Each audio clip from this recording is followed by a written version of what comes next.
Hi guys, welcome to my YouTube channel. ಇದುವರೆಗೂ ನನ್ನ ಚಾನಲ್ಗೆ ಸಬ್ಸ್ಕ್ರೈಬ್ ಮಾಡ್ಕೊಂಡಿಲ್ಲ ಅಂದರೆ ದಯವಿಟ್ಟು ಸಬ್ಸ್ಕ್ರೈಬ್ ಮಾಡ್ಕೊಳ್ಳಿ ಮತ್ತು ಬೆಲ್ ಐಕಾನ್ನ ಪ್ರೆಸ್ ಮಾಡಿ. ನನ್ನ ವೀಡಿಯೋಸ್ನ ಅಪ್ಲೋಡ್ ಮಾಡಿದ ಕೂಡಲೇ ನಿಮಗೆ ಅಪ್ಡೇಟ್ ಸಿಗುತ್ತೆ. ಇನ್ನು ಆಲ್ರೆಡಿ ನನ್ನ ಚಾನಲ್ಗೆ ಸಬ್ಸ್ಕ್ರೈಬ್ ಮಾಡಿಕೊಂಡು ಇದುವರೆಗೂ ನನಗೆ ಕಂಟಿನ್ಯೂಸ್ ಆಗಿ ಸಪೋರ್ಟ್ ಕೊಡ್ತಾ ಇರೋ ನನ್ನ ಸಬ್ಸ್ಕ್ರೈಬರ್ಸಿಗೆ ಥ್ಯಾಂಕ್ ಯು ಅಂತ ಹೇಳೋಕ್ಕೆ ಇಷ್ಟಪಡ್ತೀನಿ. ವಿಡಿಯೋ ಮಾಡಿ ತುಂಬ ದಿನ ಆಯಿತು, ಅದಕ್ಕೆ ಕ್ಷಮೆ ಇರಲಿ. ಬೇರೆ ವಿಚಾರಗಳಲ್ಲಿ ಬ್ಯುಸಿಯಾಗಿದ್ದರಿಂದ ವಿಡಿಯೋ ಮಾಡಲಿಕ್ಕೆ ಸಾಧ್ಯವಾಗಿರಲಿಲ್ಲ. ಇವತ್ತು ನಾನು 2025ರಲ್ಲಿ ರಾಹುಕೇತುಗಳ ಬದಲಾವಣೆ ಆಗೋದ್ರಿಂದ 12 ರಾಶಿಗಳ ಮೇಲೆ ಏನು ಫಲ ಇರುತ್ತೆ, ಯಾವ ವಿಚಾರದಲ್ಲಿ ಎಚ್ಚರಿಕೆ ಇರಬೇಕು ಅನ್ನೋದನ್ನು ತಿಳಿಸ್ಕೊಡ್ತೀನಿ. ಮೊದಲಿಗೆ ರಾಹುಕೇತುಗಳ ಬಗ್ಗೆ ಒಂದು ಸಣ್ಣ ಇಂಟ್ರೊಡಕ್ಷನ್ ಕೊಡ್ತೀನಿ. ರಾಹು ಮತ್ತು ಕೇತು ನಮ್ಮ ಜ್ಯೋತಿಷ್ಯ ವಿಚಾರದಲ್ಲಿ ಮಾತ್ರ ಅವುಗಳನ್ನು ನಾವು ಗ್ರಹ ಅಂತ ಕನ್ಸಿಡರ್ ಮಾಡ್ತೀವಿ, ಅಥವಾ ಛಾಯಾಗ್ರಹ ಅಂತ ನಾವು ಕನ್ಸಿಡರ್ ಮಾಡ್ತೀವಿ. ಆದರೆ ಆಸ್ಟ್ರೋನಾಮಿಕಲಿ ಸ್ಪೀಕಿಂಗ್ ಅಂದರೆ ಫಿಸಿಕಲ್ ಎಕ್ಸಿಸ್ಟೆನ್ಸ್ ಪ್ರಕಾರ ನೋಡೋದಾದರೆ ಅವೆರಡೂ ಕೂಡ ಗ್ರಹಗಳಲ್ಲ, ಫಿಸಿಕಲ್ ಎಂಟಿಟೀಸ್ ಅಲ್ಲ ಅವು. ಆಯಿತಾ? ಅದಕ್ಕೆ ಒಂದು ಆಕಾರ ಅನ್ನೋದಿಲ್ಲ. ರಾಹುಕೇತು ಅನ್ನೋದು ನಮ್ಮ ಸೌರಮಂಡಲದಲ್ಲಿ 2 ಪಾಯಿಂಟ್ಸು, ಮೇಲೆ ಒಂದು ಪಾಯಿಂಟು, ಕೆಳಗೆ ಒಂದು ಪಾಯಿಂಟು. ನೀವು ಸೌರಮಂಡಲದ ಆಕಾರವನ್ನು ನೋಡಿದ್ರೆ ಅದು ಗುಂಡಾಕಾರದಲ್ಲಿಲ್ಲ, ಮೊಟ್ಟೆ ಆಕಾರದಲ್ಲಿದೆ. ಎಲಿಪ್ಟಿಕಲ್ ಅಂತ ಬರುತ್ತೆ ಅದು. ನೀವು ಸಾಮಾನ್ಯವಾಗಿ ಒಂದು ಮೊಟ್ಟೆಯನ್ನು ನೋಡಿದ್ರೆ ಮೇಲ್ಗಡೆ ಒಂದು ತುದಿ ಒಂದು ಪಾಯಿಂಟ್ ಬರ್ತದೆ, ಕೆಳಗಡೆ ಒಂದು ತುದಿ ಒಂದು ಪಾಯಿಂಟ್ ಬರ್ತದೆ. ಆ ಮೇಲೆ ಪಾಯಿಂಟೇ ರಾಹು, ಕೆಳಗೆ ಬಾಟಮ್ ಪಾಯಿಂಟ್ ಬರ್ತದಲ್ಲ ಅದೇ ಕೇತು. ನಾರ್ತ್ ನೋಡ್ ಅಂಡ್ ಸೌತ್ ನೋಡ್ ಅಂತ ಕರೀತಾರೆ ಅದನ್ನ ಇಂಗ್ಲಿಷ್ನಲ್ಲಿ. ಫಿಸಿಕ್ಸ್ ಆ ವಿಚಾರದಲ್ಲಿ ಹೋದ್ರೆ ಅದು ತುಂಬಾ ದೊಡ್ಡ ಕಾನ್ಸೆಪ್ಟ್ ಆಗುತ್ತೆ, ಅದು ಬೇಡ. ಜ್ಯೋತಿಷ್ಯದ ಪ್ರಕಾರ ರಾಹುಕೇತುಗಳ ಇಂಪಾರ್ಟೆನ್ಸ್ ಏನು ಅಂತ ಹೇಳ್ತೀನಿ. ಮೊದಲಿಗೆ ರಾಹು ಅಂದ್ರೆ ಏನು? ರಾಹು ಅಂತಂದ್ರೆ ಆಸೆ, ಆಕಾಂಕ್ಷೆ, ಕನಸುಗಳು, ನಮ್ಮ ಜೀವನದ ಧ್ಯೇಯಗಳು. ನಾವಿದು ಏನೇ ಆದರೂ ಸರಿ, ನಾನು ಇದನ್ನು ಮಾಡೇ ತೀರ್ತೀನಿ ಒಂದು ಹಠ, ಒಂದು ಭ್ರಮೆ, ಎಲ್ಲವೂ ರಾಹುಂದನೇ ತೋರಿಸ್ತದೆ. ರಾಹು ಒಳ್ಳೆಯದನ್ನು ಮಾಡ್ತಾನೆ, ಕೆಟ್ಟದ್ದನ್ನು ಮಾಡ್ತಾನೆ. ಎಕ್ಸಾಂಪಲ್ ಹೇಗೆ ಅಂದರೆ, ರಾಹು ಆಸೆಯನ್ನು ತೋರಿಸ್ತಾನೆ ಅಂತ ಹೇಳಿದೆ. ಆಸೆ, ಒಂದು ಹುಡುಗಿಯ ಮೇಲೆ ನಾವು ಅವ್ರನ್ನ ಪ್ರೀತಿಸ್ತಾ ಇದ್ದೀವಿ ಅಂತ ಆಸೆ ಇಟ್ಕೊಳ್ಳೋದು ಅದು ಒಳ್ಳೆಯದು, ಅದು ರಾಹುವಿನ ಒಳ್ಳೆ ಗುಣ ಅಂತ ತಿಳ್ಕೊಳ್ಳಿ. ಅದೇ ರಾಹುವಿನ ಒಂದು ನೆಗೆಟಿವ್ ಎಫೆಕ್ಟ್ ನಿಮ್ಮ ಮೇಲೆ ಬಿದ್ದಿದೆ ಅಂದರೆ, ಅದೇ ಹುಡುಗ ಆ ಹುಡುಗಿನ ಪ್ರೀತಿಸ್ತಿರೋನು ಅಥವಾ ಇಷ್ಟಪಡ್ತಿರೋನು ನನಗೆ ಈ ಹುಡುಗಿ ಸಿಗದೆ ಇದ್ರೆ ಬೇರೆ ಯಾರಿಗೂ ಸಿಗಬಾರ್ದು ಅಂತ ಅವಳ ಮೇಲೆ ಆಸಿಡ್ ಹರಿಸ್ತಾನೆ. ಇದು ರಾಹುವಿನ ಕೆಟ್ಟ ಗುಣ. So extremes of everything. ಪ್ರೀತಿಯಲ್ಲೂ ಹೆಚ್ಚು, ಆ ಪ್ರೀತಿಯಿಂದ ದ್ವೇಷವೂ ಹೆಚ್ಚು. ಆಸೆಯಿಂದ ಹೇಗೆ ನೀವು ಉತ್ತುಂಗಕ್ಕೆ ಹೋಗ್ತೀರಿ, ಅದೇ ದುರಾಸೆಯಿಂದ ನೀವು ಕೆಳಮಟ್ಟಕ್ಕೂ ರೀಚ್ ಆಗ್ಬೋದು. ಇದು ರಾಹುವಿನ ವಿಚಾರ. ಸೊ ಆ ಕಾರಣದಿಂದ ರಾಹುನ ಕಂಟ್ರೋಲ್ ಮಾಡೋದು ತುಂಬಾ ಇಂಪಾರ್ಟೆಂಟ್ ಆಗತ್ತೆ. ರಾಹು ನಿಮ್ಮ ಜಾತಕದಲ್ಲಿ ಚೆನ್ನಾಗಿದ್ರೆ ಏನೇನು ಎಫೆಕ್ಟ್ ಇರುತ್ತೆ? ಯಾವಾಗಲೂ ಹಣಕಾಸು ನಿಮ್ಮ ಕೈಲಿ ಚೆನ್ನಾಗಿ ಓಡಾಡ್ತದೆ. ಆಪೋಸಿಟ್ ಸೆಕ್ಸ್ ಅಂದ್ರೆ ನೀವು ಹುಡುಗ ಆಗಿದ್ರೆ ಹುಡುಗಿಯರು ಚೆನ್ನಾಗಿ ನಿಮ್ಮ ಜೊತೆ ಫ್ರೆಂಡ್ಶಿಪ್ ಅಲ್ಲಿ ಇರ್ತಾರೆ, ಒಳ್ಳೆ ರಿಲೇಶನ್ಶಿಪ್ ಇರುತ್ತೆ, ಎಲ್ಲರೊಟ್ಟಿಗೆ ತುಂಬಾ ಚೆನ್ನಾಗಿ ಬೆರೀತೀರಿ, ಎಲ್ಲರಿಗೂ ನೀವು ಬೇಕಾದ ವ್ಯಕ್ತಿ ಆಗಿರ್ತೀರಿ, ರಾಜಕಾರಣದಲ್ಲಿ ಒಳ್ಳೆ ಏಳಿಗೆ ಇರುತ್ತೆ, ಎಲ್ಲಾ ರೀತಿಯ ವೈಭವದ ಜೀವನ ನಿಮ್ದು. ಕಾರು ಅಂತಂದ್ರೆ ರೇಂಜ್ ರೋವರು, ಮರ್ಸಿಡೀಸ್ ಬೆಂಜು, ಆಡಿ, ಈ ತರದ್ದು. ಒಡವೆ ಅಂತಂದ್ರೆ 100 ಗ್ರಾಮ್ಸ್ 200 ಗ್ರಾಮ್ಸ್ ಚೈನು, ಆ ತರ. ಸೊ ಲಕ್ಸುರಿಯಸ್ ಲೈಫ್ ಲೀಡ್ ಮಾಡಿಸೋನು ರಾಹು. ಅದೇ ಕೆಟ್ಟದ್ದಾಗಿದ್ರೆ ಏನು ಸಮಸ್ಯೆಗಳು ಮಾಡ್ತಾನೆ ರಾಹು? ವಿಪರೀತ ಆರೋಗ್ಯ ಸಮಸ್ಯೆಗಳನ್ನ ಕೊಡ್ತಾನೆ, ಸಡನ್ ಆರೋಗ್ಯ ಸಮಸ್ಯೆಗಳು, ಮತ್ತು ನಿಮ್ಮ ಸಂಬಂಧಗಳಲ್ಲಿ ಇದ್ದಕ್ಕಿದ್ದಂತೆ ಸಮಸ್ಯೆಗಳು ಸ್ಟಾರ್ಟ್ ಆಗಿಬಿಡ್ತದೆ. ಇವತ್ತು ಚೆನ್ನಾಗಿ ಮಾತಾಡ್ತಿರೋ ವ್ಯಕ್ತಿ ನಾಳೆ ನೀನು ಕೊಲೆ ಮಾಡ್ತೀನಿ ಅನ್ನೋ ಮಟ್ಟಕ್ಕೆ ಹೋದ್ರೂ ಆಶ್ಚರ್ಯ ಇಲ್ಲ. ಇನ್ನು ಜೀವನದ ವಿಚಾರಗಳಲ್ಲಿ ನಿಮಗೆ ತುಂಬಾ ದ್ವಂದ್ವ ಪರಿಸ್ಥಿತಿ ಇರುತ್ತೆ, ಕನ್ಫ್ಯೂಷನ್ಸ್ ಇರುತ್ತೆ. ಯಾವ ಸಿಚುವೇಶನ್ ಏನ್ ಮಾಡಬೇಕು, ಏನ್ ಡಿಸಿಷನ್ ತಗೋಬೇಕು ಅನ್ನೋದೇ ಗೊತ್ತಿರಲ್ಲ. ಮತ್ತು ಯಾವಾಗಲೂ ಆಲಸಿತನ, ಎದ್ದೊಳದೆ ಒಂದು 12 ಗಂಟೆ, ಲೇಟಾಗಿ ನಿದ್ದೆ ಮಾಡುವಂಥದ್ದು, ಎಲ್ಲ ದುರಾಭ್ಯಾಸಗಳು, ಇದೆಲ್ಲವೂ ರಾಹುವಿನ ನೆಗೆಟಿವ್ ವಿಚಾರಗಳಾಗತ್ತೆ. ಇನ್ನು ಕೇತು ಅಂದ್ರೆ ಏನ್ ತೋರಿಸ್ತಾನೆ? ಜ್ಯೋತಿಷ್ಯದ ಆಧಾರದ ಲೆಕ್ಕ ತಗೊಂಡ್ರೆ ಆಧ್ಯಾತ್ಮ ಅಂದ್ರೆ ಸ್ಪಿರಿಚುಯಾಲಿಟಿಯನ್ನು ತೋರಿಸ್ತಾನೆ, ಮೋಕ್ಷವನ್ನು ತೋರಿಸ್ತಾನೆ, ಮತ್ತು ಎಲ್ಲರಿಂದ ದೂರ ಉಳಿಯುವಂಥದ್ದು. ಈಗ ಸನ್ಯಾಸಿಗಳಿರ್ತಾರೆ, ಸ್ವಾಮೀಜಿಗಳಿರ್ತಾರೆ, ಇವರನ್ನೆಲ್ಲವನ್ನು ನಾವು ಕೇತು ಅಂತ ಗುರುತಿಸ್ತೀವಿ. ಯಾಕೆಂದ್ರೆ ಅವರು ಸರ್ವಸಂಗವನ್ನು ಪರಿತ್ಯಾಗ ಮಾಡಿಬಿಟ್ಟು ನನಗೆ ಯಾವುದು ಬೇಡ, ಸಮಾಜದ ಒಳಿತಾದ್ರೆ ಸಾಕು ಅನ್ನೋ ಒಂದು ಚಿಂತನೆಯಲ್ಲಿರ್ತಾರೆ. ಆ ರೀತಿ ಲೆಕ್ಕ ತಗೊಳ್ಳೋದೇ ಕೇತು. ಮತ್ತು ಮೇಜರ್ಲಿ ಕೇತು ಜ್ಞಾನಕಾರಕ. ಯಾಕೆ ಅಂತಂದ್ರೆ, ನೀವು ಸ್ಪಿರಿಚುಯಲಿ ಅಂದ್ರೆ ಆಧ್ಯಾತ್ಮಿಕವಾಗಿ ನೀವು ಬೆಳಿಬೇಕು ಅಂತಂದ್ರೆ ನಿಮಗೆ ಜ್ಞಾನ ತುಂಬಾ ಮುಖ್ಯ, ವಿದ್ಯೆ ಅಲ್ಲ. ವಿದ್ಯೆಗೂ ಜ್ಞಾನಕ್ಕೂ ತುಂಬಾ ಡಿಫರೆನ್ಸ್ ಇದೆ. ಒಬ್ಬ SSLC ಓದಿರೋ ವ್ಯಕ್ತಿ ತುಂಬಾ ಜ್ಞಾನವಂತ ಆಗಿರ್ಬೋದು, ಆದ್ರೆ ಇನ್ನೊಬ್ಬ PhD ಮಾಡಿರುವಂತ ಅಜ್ಞಾನಿ ಕೂಡ ಆಗಿರ್ಬೋದು. ಆಯ್ತಾ? ಜ್ಞಾನ ಮತ್ತೆ ವಿದ್ಯೆ ಎರಡು ಬೇರೆ. ನಾನು ಹೇಳ್ತಾ ಇರೋದು ಜ್ಞಾನ. ಕೇತು ಜ್ಞಾನದ ಕಾರಕ.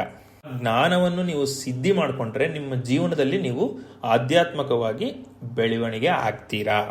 ಇನ್ನು ಪಾಸಿಟಿವ್ಸ್ ಅಂದರೆ ಏನು? ಕೇತುವಿಂದ ಪಾಸಿಟಿವ್ಸು ಆಧ್ಯಾತ್ಮಿಕವಾಗಿ ಒಳ್ಳೆ ಬೆಳವಣಿಗೆ ಇರುತ್ತೆ, ದೇವರಲ್ಲಿ ತುಂಬ ನಂಬಿಕೆ ಇರುತ್ತೆ, ಎಲ್ಲರಲ್ಲೂ ದೇವರನ್ನ ಕಾಣುವಂಥದ್ದು, ಎಲ್ಲರಿಗೂ ಸಮನಾಗಿ ಪಾಲು ಹಂಚುವಂಥದ್ದು, ಎಲ್ಲರಿಗೂ ಸಮಾನವಾಗಿ ಕಾಣುವಂಥದ್ದು, ಇದೆಲ್ಲವೂ ಕೇತುವಿನ ಪಾಸಿಟಿವ್ಸ್ ಬರುತ್ತೆ. ಇನ್ನು ನೆಗೆಟಿವ್ ಏನು?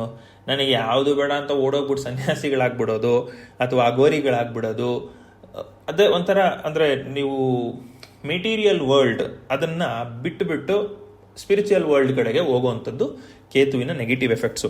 ಅಂದರೆ ಸ್ಪಿರಿಚುವಲಿ ಅನ್ಲೈಟನ್ ಆಗೋದು ನೆಗೆಟಿವ್ ಅಲ್ಲ, ಎಷ್ಟರ ಮಟ್ಟಕ್ಕೆ ಇರಬೇಕು ಅದು ಅಷ್ಟರ ಮಟ್ಟಕ್ಕೆ ಮಾತ್ರ ಇರಬೇಕು. ಈಗ ನೀವು ನಿಮ್ಮ ಕೆಲಸವನ್ನು ನೀವು ನೋಡ್ಕೊಂಡು ಹೋಗ್ತಾ ಇದ್ರೆ ನಾನು ಯಾರ ಜೊತೆಗೂ ಜಾಸ್ತಿ ಸೇರಲ್ಲ ಅಂದರೆ ಅದು ಒಳ್ಳೇದೇ. ಆದರೆ ನಮ್ಮ ಮನೆಯವ್ರ ಹತ್ರನೂ ನಾನು ಮಾತಾಡಲ್ಲ, ನಾನು ಯಾವಾಗಲೂ ರೂಮಲ್ಲೇ ಕೂತ್ಕೋತೀನಿ ಅಂದರೆ ಅದು ನೆಗೆಟಿವ್ ಆಗುತ್ತೆ. ಸೊ ಅದೇ positive and negative of Ketu. ಆಯಿತಾ? ಇನ್ನು ನೆಗೆಟಿವ್ ಜಾಸ್ತಿ ಇದ್ದರೆ ಕೇತು ಕಡೆಯಿಂದ, ನಿಮ್ಮ ಜಾತಕದಲ್ಲಿ ಕೇತು ಚೆನ್ನಾಗಿಲ್ಲ ಅಂತಂದರೆ ಏನಾಗತ್ತೆ? ತುಂಬ ಅಡೆತಡೆಗಳು ಜೀವನದಲ್ಲಿ, ಎಲ್ಲವೂ ಕೊನೆ ಹಂತಲ್ಲಿ ಮುರಿದೋಗುವಂಥದ್ದು. ಮದುವೆ ಸೆಟ್ ಆಗಿರುತ್ತೆ, ಎಂಗೇಜ್ಮೆಂಟ್ ಆಗಿರುತ್ತೆ, ಮದುವೆ ದಿನ ಕೈ ಕೊಟ್ಟೋಗುವಂಥದ್ದು ಹುಡುಗಿನೋ ಹುಡುಗನೋ, ಅಥವಾ ಎಂಗೇಜ್ಮೆಂಟ್ ಟೈಮಲ್ಲೇ ಬ್ರೇಕಪ್ ಆಗಿಬಿಡುವಂಥದ್ದು, ತುಂಬ ವರ್ಷಗಳಿಂದ ಒಳ್ಳೆ ಪಾರ್ಟ್ನರ್ಶಿಪ್ ಇದ್ದದ್ದು ಬ್ರೇಕಪ್ ಆಗುವಂಥದ್ದು, ಇದೆಲ್ಲವೂ ಆಗುತ್ತೆ. ಮತ್ತು ಮದುವೆ ವಿಚಾರದಲ್ಲಿ ಸಮಸ್ಯೆಗಳಾಗುತ್ತೆ, ಡಿವೋರ್ಸ್ ಆಗುವಂಥದ್ದು, ಹೆಂಡತಿ ಅಥವಾ ಗಂಡನ ಪ್ರಾಣಕ್ಕೆ ಸಮಸ್ಯೆ ಆಗುವಂಥದ್ದು. ಇನ್ನು ಹೆಚ್ಚು ದಿನಗಳ ಕಾಲ ಉಳಿಯುವಂಥ ಕಾಯಿಲೆ, ದಿನಾದ ಔಷಧಿ ತಗೊಳ್ಳುವಂಥ ಕಾಯಿಲೆ, ದೀರ್ಘಕಾಲದ ಆರೋಗ್ಯ ಸಮಸ್ಯೆಗಳು ಅಂದರೆ diabetes, best example is diabetes, ಮಧುಮೇಹ, ಶುಗರು, ಇದಿದ್ರೆ ನೀವು ಡೈಲಿ ಮಾತ್ರೆ ಅಥವಾ ಇಂಜೆಕ್ಷನ್ ತಗೊಬೇಕು. ಇಂಥ ಸಮಸ್ಯೆಗಳನ್ನ ಕೊಡುವಂಥದ್ದು ಕೇತು. ಇದಿಷ್ಟು ರಾಹು ಮತ್ತು ಕೇತು ಅಂದರೆ ಏನು ಅಂತ ತಿಳಿಸ್ಕೊಟ್ಟಿದ್ದೀನಿ. ಈಗ ಈ ವರ್ಷದ ರಾಹು ಮತ್ತು ಕೇತುವಿನ ಗೋಚಾರದ ವಿಚಾರಕ್ಕೆ ಬರೋಣ. ಮೇ 18, 2025ನೇ ತಾರೀಕಿನಂದು ರಾಹು ಮೀನರಾಶಿಯಿಂದ ಕುಂಭರಾಶಿಗೆ ಹೋಗ್ತಾನೆ ಮತ್ತು ಕೇತು ಕನ್ಯಾ ರಾಶಿಯಿಂದ ಸಿಂಹ ರಾಶಿಗೆ ಬರ್ತಾನೆ. ರಾಹು ತನ್ನ ಪರಮ ಮಿತ್ರನಾದ ಶನಿಯ ಮನೆಗೆ ಬಂದರೆ ಕೇತು ತನ್ನ ಪರಮಶತ್ರುವಾದ ಸೂರ್ಯನ ಮನೆಗೆ ಬರ್ತಾನೆ. ಯಾಕೆಂದರೆ ಕೇತು ಮತ್ತು ರಾಹುನೇ ಸೂರ್ಯನಿಗೆ ಮತ್ತು ಚಂದ್ರನಿಗೆ ಗ್ರಹಣವನ್ನು ಕಾರಕರು. ಸೊ ಗ್ರಹಣ ಆಗಬೇಕು ಅಂದರೆ ಇವರಿಬ್ಬರಿಂದನೇ ಕಾರಣ. ಆಯಿತಾ? ಸೂರ್ಯ ರಾಜ, ಗ್ರಹಗಳ ರಾಜ, ಅವನ ಮನೆಗೆ ಕೇತು ಬರ್ತಾ ಇರೋದು ಮತ್ತು 7ನೇ ಮನೆಯಿಂದ ಅಂದರೆ ಕೇತುವಿಂದ 7ನೇ ಮನೆಯಿಂದ ಸೂರ್ಯನ ಮೇಲೆ ದೃಷ್ಟಿ ಆಗ್ತಿರೋದು ಸೂರ್ಯನಿಗೆ ಸ್ವಲ್ಪ ನೆಗೆಟಿವ್ ಇದು. ಆಯಿತಾ? ಸೂರ್ಯನ ರಾಶಿಗಳಿಗೆ, ಸೂರ್ಯನ ಮಿತ್ರ ರಾಶಿಗಳಿಗೆ ಸ್ವಲ್ಪ ನೆಗೆಟಿವ್. ಮೇಜರ್ಲಿ ಗೌರ್ಮೆಂಟ್ಗೂ ಸಮಸ್ಯೆ ಆಗತ್ತೆ. ನೀವೀಗ ಆಲ್ರೆಡಿ ನೋಡ್ತಾ ಇರ್ಬೋದು, ಇನ್ಸ್ಟೆಬಿಲಿಟಿ, ಇರಾನು, ಇಸ್ರೇಲು, USA, ಸಂಬಂಧವಿಲ್ಲದ ದೇಶಗಳು ಹೊಡೆದಾಡ್ತಾ ಇದ್ದಾವೆ. ರಾಹು ಮತ್ತು ಕೇತುಗಳು ಟೋಟಲ್ ಆಗಿ ಸೂರ್ಯನ ಮನೆ ಮೇಲೆ ಬಂದಿರೋದ್ರಿಂದ, ಸೂರ್ಯನ ಜೊತೆ ಇನ್ವಾಲ್ವ್ಮೆಂಟ್ ಆಗಿರೋದ್ರಿಂದಾನೇ ಈ ಸಮಸ್ಯೆಗಳಾಗ್ತಿರೋದು. ರಾಜನಿಗೆ ತೊಂದರೆ ಅಂತಲೇ ಬರುತ್ತೆ. ಆಯಿತಾ? ರಾಹು ಮತ್ತು ಕೇತುಗಳು ಇದೇ ಮನೆಗಳಲ್ಲಿ ಡಿಸೆಂಬರ್ 5, 2026 ಇರ್ತಾರೆ. ಸಾಮಾನ್ಯವಾಗಿ ಅವರು ಗೋಚರ ಮಾಡುವಂಥದ್ದು 18 ತಿಂಗಳಿಗೆ ಒಂದ್ಸಾರಿ ಗೋಚರ ಮಾಡ್ತಾರೆ. ಆಯಿತಾ? ಈಗ ರಾಹು ಮತ್ತು ಕೇತುಗಳು ದ್ವಾದಶ ರಾಶಿಗಳ ಮೇಲೆ ಏನು ಫಲಗಳನ್ನ ಕೊಡುತ್ತೆ ಅಂತ ತಿಳಿಸ್ಕೊಡ್ತಾ ಇದ್ದೀನಿ. ಕಳೆದ ವಿಡಿಯೋದಲ್ಲಿ ಮೊದಲ 6 ರಾಶಿಗಳಿಗೆ ರಾಹು ಮತ್ತು ಕೇತುವಿನ ಗೋಚಾರ ಫಲ ತಿಳಿಸ್ಕೊಟ್ಟಿದ್ದೆ. ಈಗ ಉಳಿದ 6 ರಾಶಿಗಳ ಬಗ್ಗೆ ತಿಳಿಸ್ಕೊಡ್ತಾ ಇದ್ದೀನಿ. ಅದರಲ್ಲಿ ಮೊದಲನೆಯದಾಗಿ ತುಲಾರಾಶಿ. ತುಲಾರಾಶಿಯವರಿಗೆ ಅಧಿಪತಿ ಬಂದು ಶುಕ್ರ ಮತ್ತು ಅವರಿಗೆ ರಾಹು 5ನೇ ಮನೆಯಲ್ಲಿ ಮತ್ತು ಕೇತು 11ನೇ ಮನೆಯಲ್ಲಿ ಗೋಚಾರ ಮಾಡ್ತಿದ್ದಾರೆ. ನಾನು ಕಳೆದ ವಿಡಿಯೋದಲ್ಲಿ ಹೇಳಿದ್ದೆ ವೃಷಭ ರಾಶಿ ಅತ್ಯಂತ ಅದೃಷ್ಟ ಇರುವಂಥ ರಾಶಿ ಈ ವರ್ಷದಲ್ಲಿ ಅಂತ. ಅದ್ರ ಜೊತೆಗೆ ತುಲಾರಾಶಿ ಕೂಡ ತುಂಬ ಒಂದು ಪಾಸಿಟಿವ್ಸ್ ಜಾಸ್ತಿ ಇದೆ. ಶನಿ ತುಂಬ ಒಳ್ಳೆ ಸ್ಥಾನದಲ್ಲಿದ್ದಾನೆ, 5ನೇ ಮನೆಯಿಂದ 6ನೇ ಮನೆಗೆ ಹೋಗಿದ್ದಾನೆ ಮತ್ತು ಇವರಿಗೆ ಗುರುಬಲ ಬೇರೆ ಇದೆ ಈಗ. ಆದರೆ ರಾಹು 5ನೇ ಮನೆಗೆ ಬಂದಿರೋದು ಸ್ವಲ್ಪ ನೆಗೆಟಿವ್ಸ್, ಫುಲ್ ನೆಗೆಟಿವ್ಸ್ ಅಲ್ಲ, ಸ್ವಲ್ಪ ನೆಗೆಟಿವ್ಸ್. ಅದರಲ್ಲಿ ಪಾಸಿಟಿವ್ಸು ಇದೆ, ಅದನ್ನು ಹೇಳ್ತೀನಿ. ಫಸ್ಟ್ ನೆಗೆಟಿವ್ಸ್ಗೆ ಬಂದ್ಬಿಡೋಣ. ರಾಹು ಅಂದರೆ ಏನು ಅಂದರೆ ಭ್ರಮಸ್ಥಿತಿಯನ್ನು ತೋರಿಸ್ತಾನೆ. 5ನೇ ಮನೆ ಪೂರ್ವ ಪುಣ್ಯ ಸ್ಥಾನ, ಜೊತೆಯಲ್ಲಿ ನಮ್ಮ ಥಿಂಕಿಂಗ್ ಅಂದರೆ ನಮ್ಮ ಯೋಚನೆಯ ಕೆಪಾಸಿಟಿಯನ್ನು ಅದನ್ನು ತೋರಿಸುತ್ತೆ. ರಾಹು ಇಲ್ಲಿ ಬಂದಿರೋದ್ರಿಂದ ಏನು ಅಂದರೆ ವಿಪರೀತ ಇಮ್ಯಾಜಿನೇಷನ್ಗಳು ಸ್ಟಾರ್ಟ್ ಆಗುತ್ತೆ, ಕಲ್ಪನೆಗಳು ಸ್ಟಾರ್ಟ್ ಆಗುತ್ತೆ. ನಿಮಗೆ ಕೊನೆಗೆ ಗೆಲುವು ನಿಮ್ಮದೇ ಇರ್ಬೋದು, ಆದರೆ ಈಗ ಸುಮ್ಮನೆ ಟೆನ್ಷನ್ ಮಾಡಿಕೊಂಡು ಒದ್ದಾಡ್ತೀರಿ. ಈಗ ಫಾರ್ ಎಕ್ಸಾಂಪಲ್ ಒಂದು ಸಿವಿಲ್ ಕೇಸ್ ಫೈಲ್ ಮಾಡಿದ್ರೆ ನೀವು ಕೋರ್ಟಲ್ಲಿ, ಈಗ ಒಂದು ಹೊಸ ಅಮೆಂಡ್ಮೆಂಟ್ ಬಂದಿದೆ, 2 ವರ್ಷದಲ್ಲಿ ತೀರ್ಮಾನ ಮಾಡಬೇಕು, ಜಡ್ಜ್ಮೆಂಟ್ ಕೊಡಬೇಕು ಅಂತ. 2 ವರ್ಷ ಮುಗಿದ ನಂತರ ನಿಮಗೆ ಜಡ್ಜ್ಮೆಂಟ್ ಬರೋದು, ನಿಮ್ಮ ಪರವಾಗಿ ಜಡ್ಜ್ಮೆಂಟ್ ಬರೋದು. ಆ 2 ವರ್ಷ ಇರುತ್ತಲ್ಲ ಮಧ್ಯದಲ್ಲಿ, ಅದರಲ್ಲಿ ಏನಾಗುತ್ತೋ, ಸೋತೋಗ್ಬಿಡ್ತೀನೇನೋ, ಏನಾಗ್ಬಿಡ್ತದೋ, ಲಾಯರ್ ಅವ್ರ ಕಡೆ ಸೇರ್ಕೊಂಡ್ಬಿಡ್ತಾರ, ಹಿಂಗಾದ್ರೆ ಹೆಂಗೆ, ಹಂಗಾದ್ರೆ ಹಿಂಗೆ, ಈ ಥರ ಯೋಚನೆ ಮಾಡಿಕೊಂಡು ಸುಮ್ಮನೆ ಬೇಡದೇ ಇರೋ ವಿಚಾರಗಳ ಬಗ್ಗೆ ತಲೆ ಕೆಡಿಸ್ಕೊಳ್ತೀರಿ. ಗೆಲುವು ನಿಮ್ಮದೇ. ತುಲಾರಾಶಿಯವರಿಗೆ ಅನವಶ್ಯಕ ಯೋಚನೆಗಳು ಬೇಡ, ಅನವಶ್ಯಕವಾಗಿ ಟೆನ್ಷನ್ ಮಾಡ್ಕೊಳ್ಬೇಡಿ. ಇಮ್ಯಾಜಿನೇಷನ್ನ ಪಾಸಿಟಿವ್ ಆಗಿ ಇಟ್ಕೊಳ್ಳಿ, ನೆಗೆಟಿವ್ ಆಗಿ ಇಟ್ಕೊಳ್ಳೋಕೆ ಹೋಗಬೇಡಿ.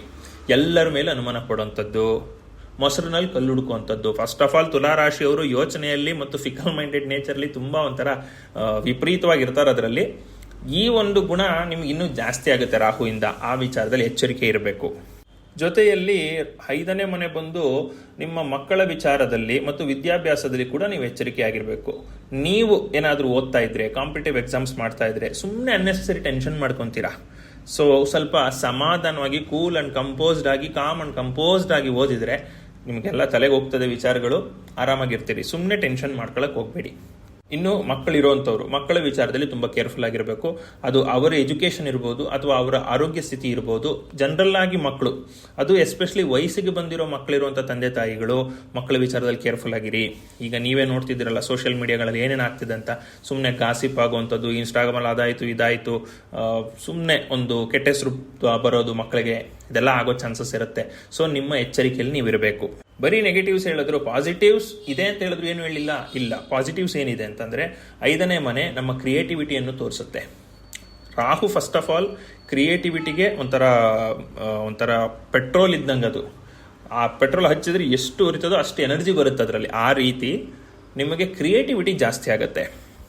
ಲೇಜಿನೆಸ್ ಬಂದರೂ ಕೂಡ ಕಡಿಮೆ ಸಮಯದಲ್ಲಿ ನಿಮ್ಮ ಕೆಲಸ ಹೇಗೆ ಸಾಧನೆ ಮಾಡಬೇಕು ಅನ್ನೋ ಐಡಿಯಾಗಳನ್ನ ರಾಹು ಕೊಡ್ತಾನೆ. ಇಮ್ಯಾಜಿನೇಷನ್ ತುಂಬಾ ಚೆನ್ನಾಗಿ ಬರುತ್ತೆ. ಫಸ್ಟ್ ಆಫ್ ಆಲ್ ತುಲಾರಾಶಿಯವರು ಶುಕ್ರನ ಅಧಿಪತಿ. ಶುಕ್ರ ಬಂದು ರಾಹುವಿನ ಗುರು, ಆಯ್ತಾ. ಈ ತುಲಾರಾಶಿಯವರು ಸಾಮಾನ್ಯವಾಗಿ ಫಿಲಂ ಫೀಲ್ಡ್ ಅಲ್ಲಿ, ಮಾಡಲಿಂಗ್ ಫೀಲ್ಡ್ ಅಲ್ಲಿ, ಒಂದು ಎಕ್ಸಾಟಿಕ್ ವಿಚಾರಗಳಲ್ಲಿ, ಕ್ರಿಯೇಟಿವಿಟಿನಲ್ಲಿ, ಆರ್ಕಿಟೆಕ್ಚರ್ ಅಲ್ಲಿ ಮುಂದಿರ್ತಾರೆ. ಅದೇ ಬಿಸ್ನೆಸ್ ಫೀಲ್ಡ್ ಅಲ್ಲಿ ಫಿಲಮು, ಮಾಡಲಿಂಗ್ ಇದೆಲ್ಲ ಇರ್ತಾರಲ್ಲ, ಅವರು ತುಂಬಾ ಒಳ್ಳೆ ಸ್ಕ್ರಿಪ್ಟ್ಗಳನ್ನ ಬರೀತಾರೆ. ಫಾರ್ ಎಕ್ಸಾಂಪಲ್ ಇವರು ಫಿಲಂ ಸ್ಕ್ರಿಪ್ಟ್ ರೈಟರ್ ಇರ್ತಾರೆ ಅಂತ ತಿಳ್ಕೊಳ್ಳಿ, ತುಂಬಾ ಒಳ್ಳೆ ಸ್ಕ್ರಿಪ್ಟ್ಗಳು ಬರೀತಾರೆ.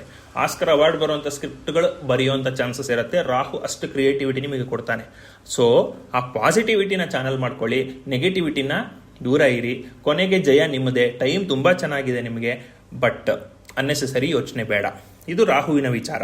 ಇನ್ನು ಕೇತುವಿನ ವಿಚಾರಕ್ಕೆ ಬರೋದಾದ್ರೆ, ಕೇತು ನಿಮ್ಮ 11ನೇ ಮನೆಯಲ್ಲಿ ಗೋಚಾರ ಮಾಡ್ತಾನೆ. ಇದು ತುಂಬಾ ಒಳ್ಳೆ ಗೋಚಾರ, ಆಯ್ತಾ. ಫಸ್ಟ್ ಆಫ್ ಆಲ್ ಈಗ ನಾನು ಹೇಳುವ ಸಮಯದಲ್ಲಿ ಕೇತು ಕುಜನ ಜೊತೆ ಕುತ್ಕೊಂಡಿದ್ದಾನೆ.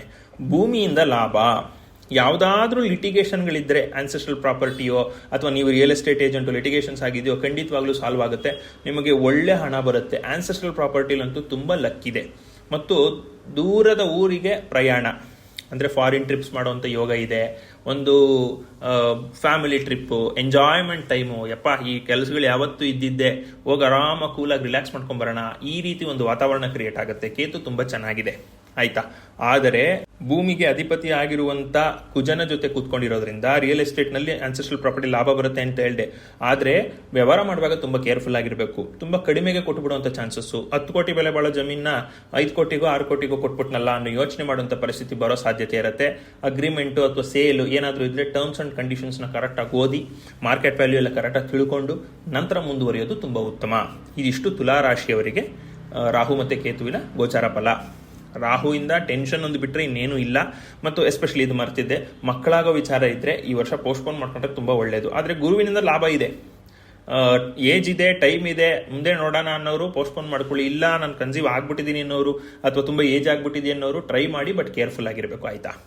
ಇದು ಜನರಲ್ ಪ್ರಿಡಿಕ್ಷನ್ಸ್ ಆಗಿರುತ್ತೆ. ನಿಮ್ಮ ಜನ್ಮ ಜಾತಕದಲ್ಲಿ ರಾಹು ಮತ್ತೆ ಕೇತು ಏನ್ ಪರಿಸ್ಥಿತಿ ಅಂತ ನೋಡ್ಕೊಂಡು ತಿಳ್ಕೊಬೇಕಾಗ್ತದೆ.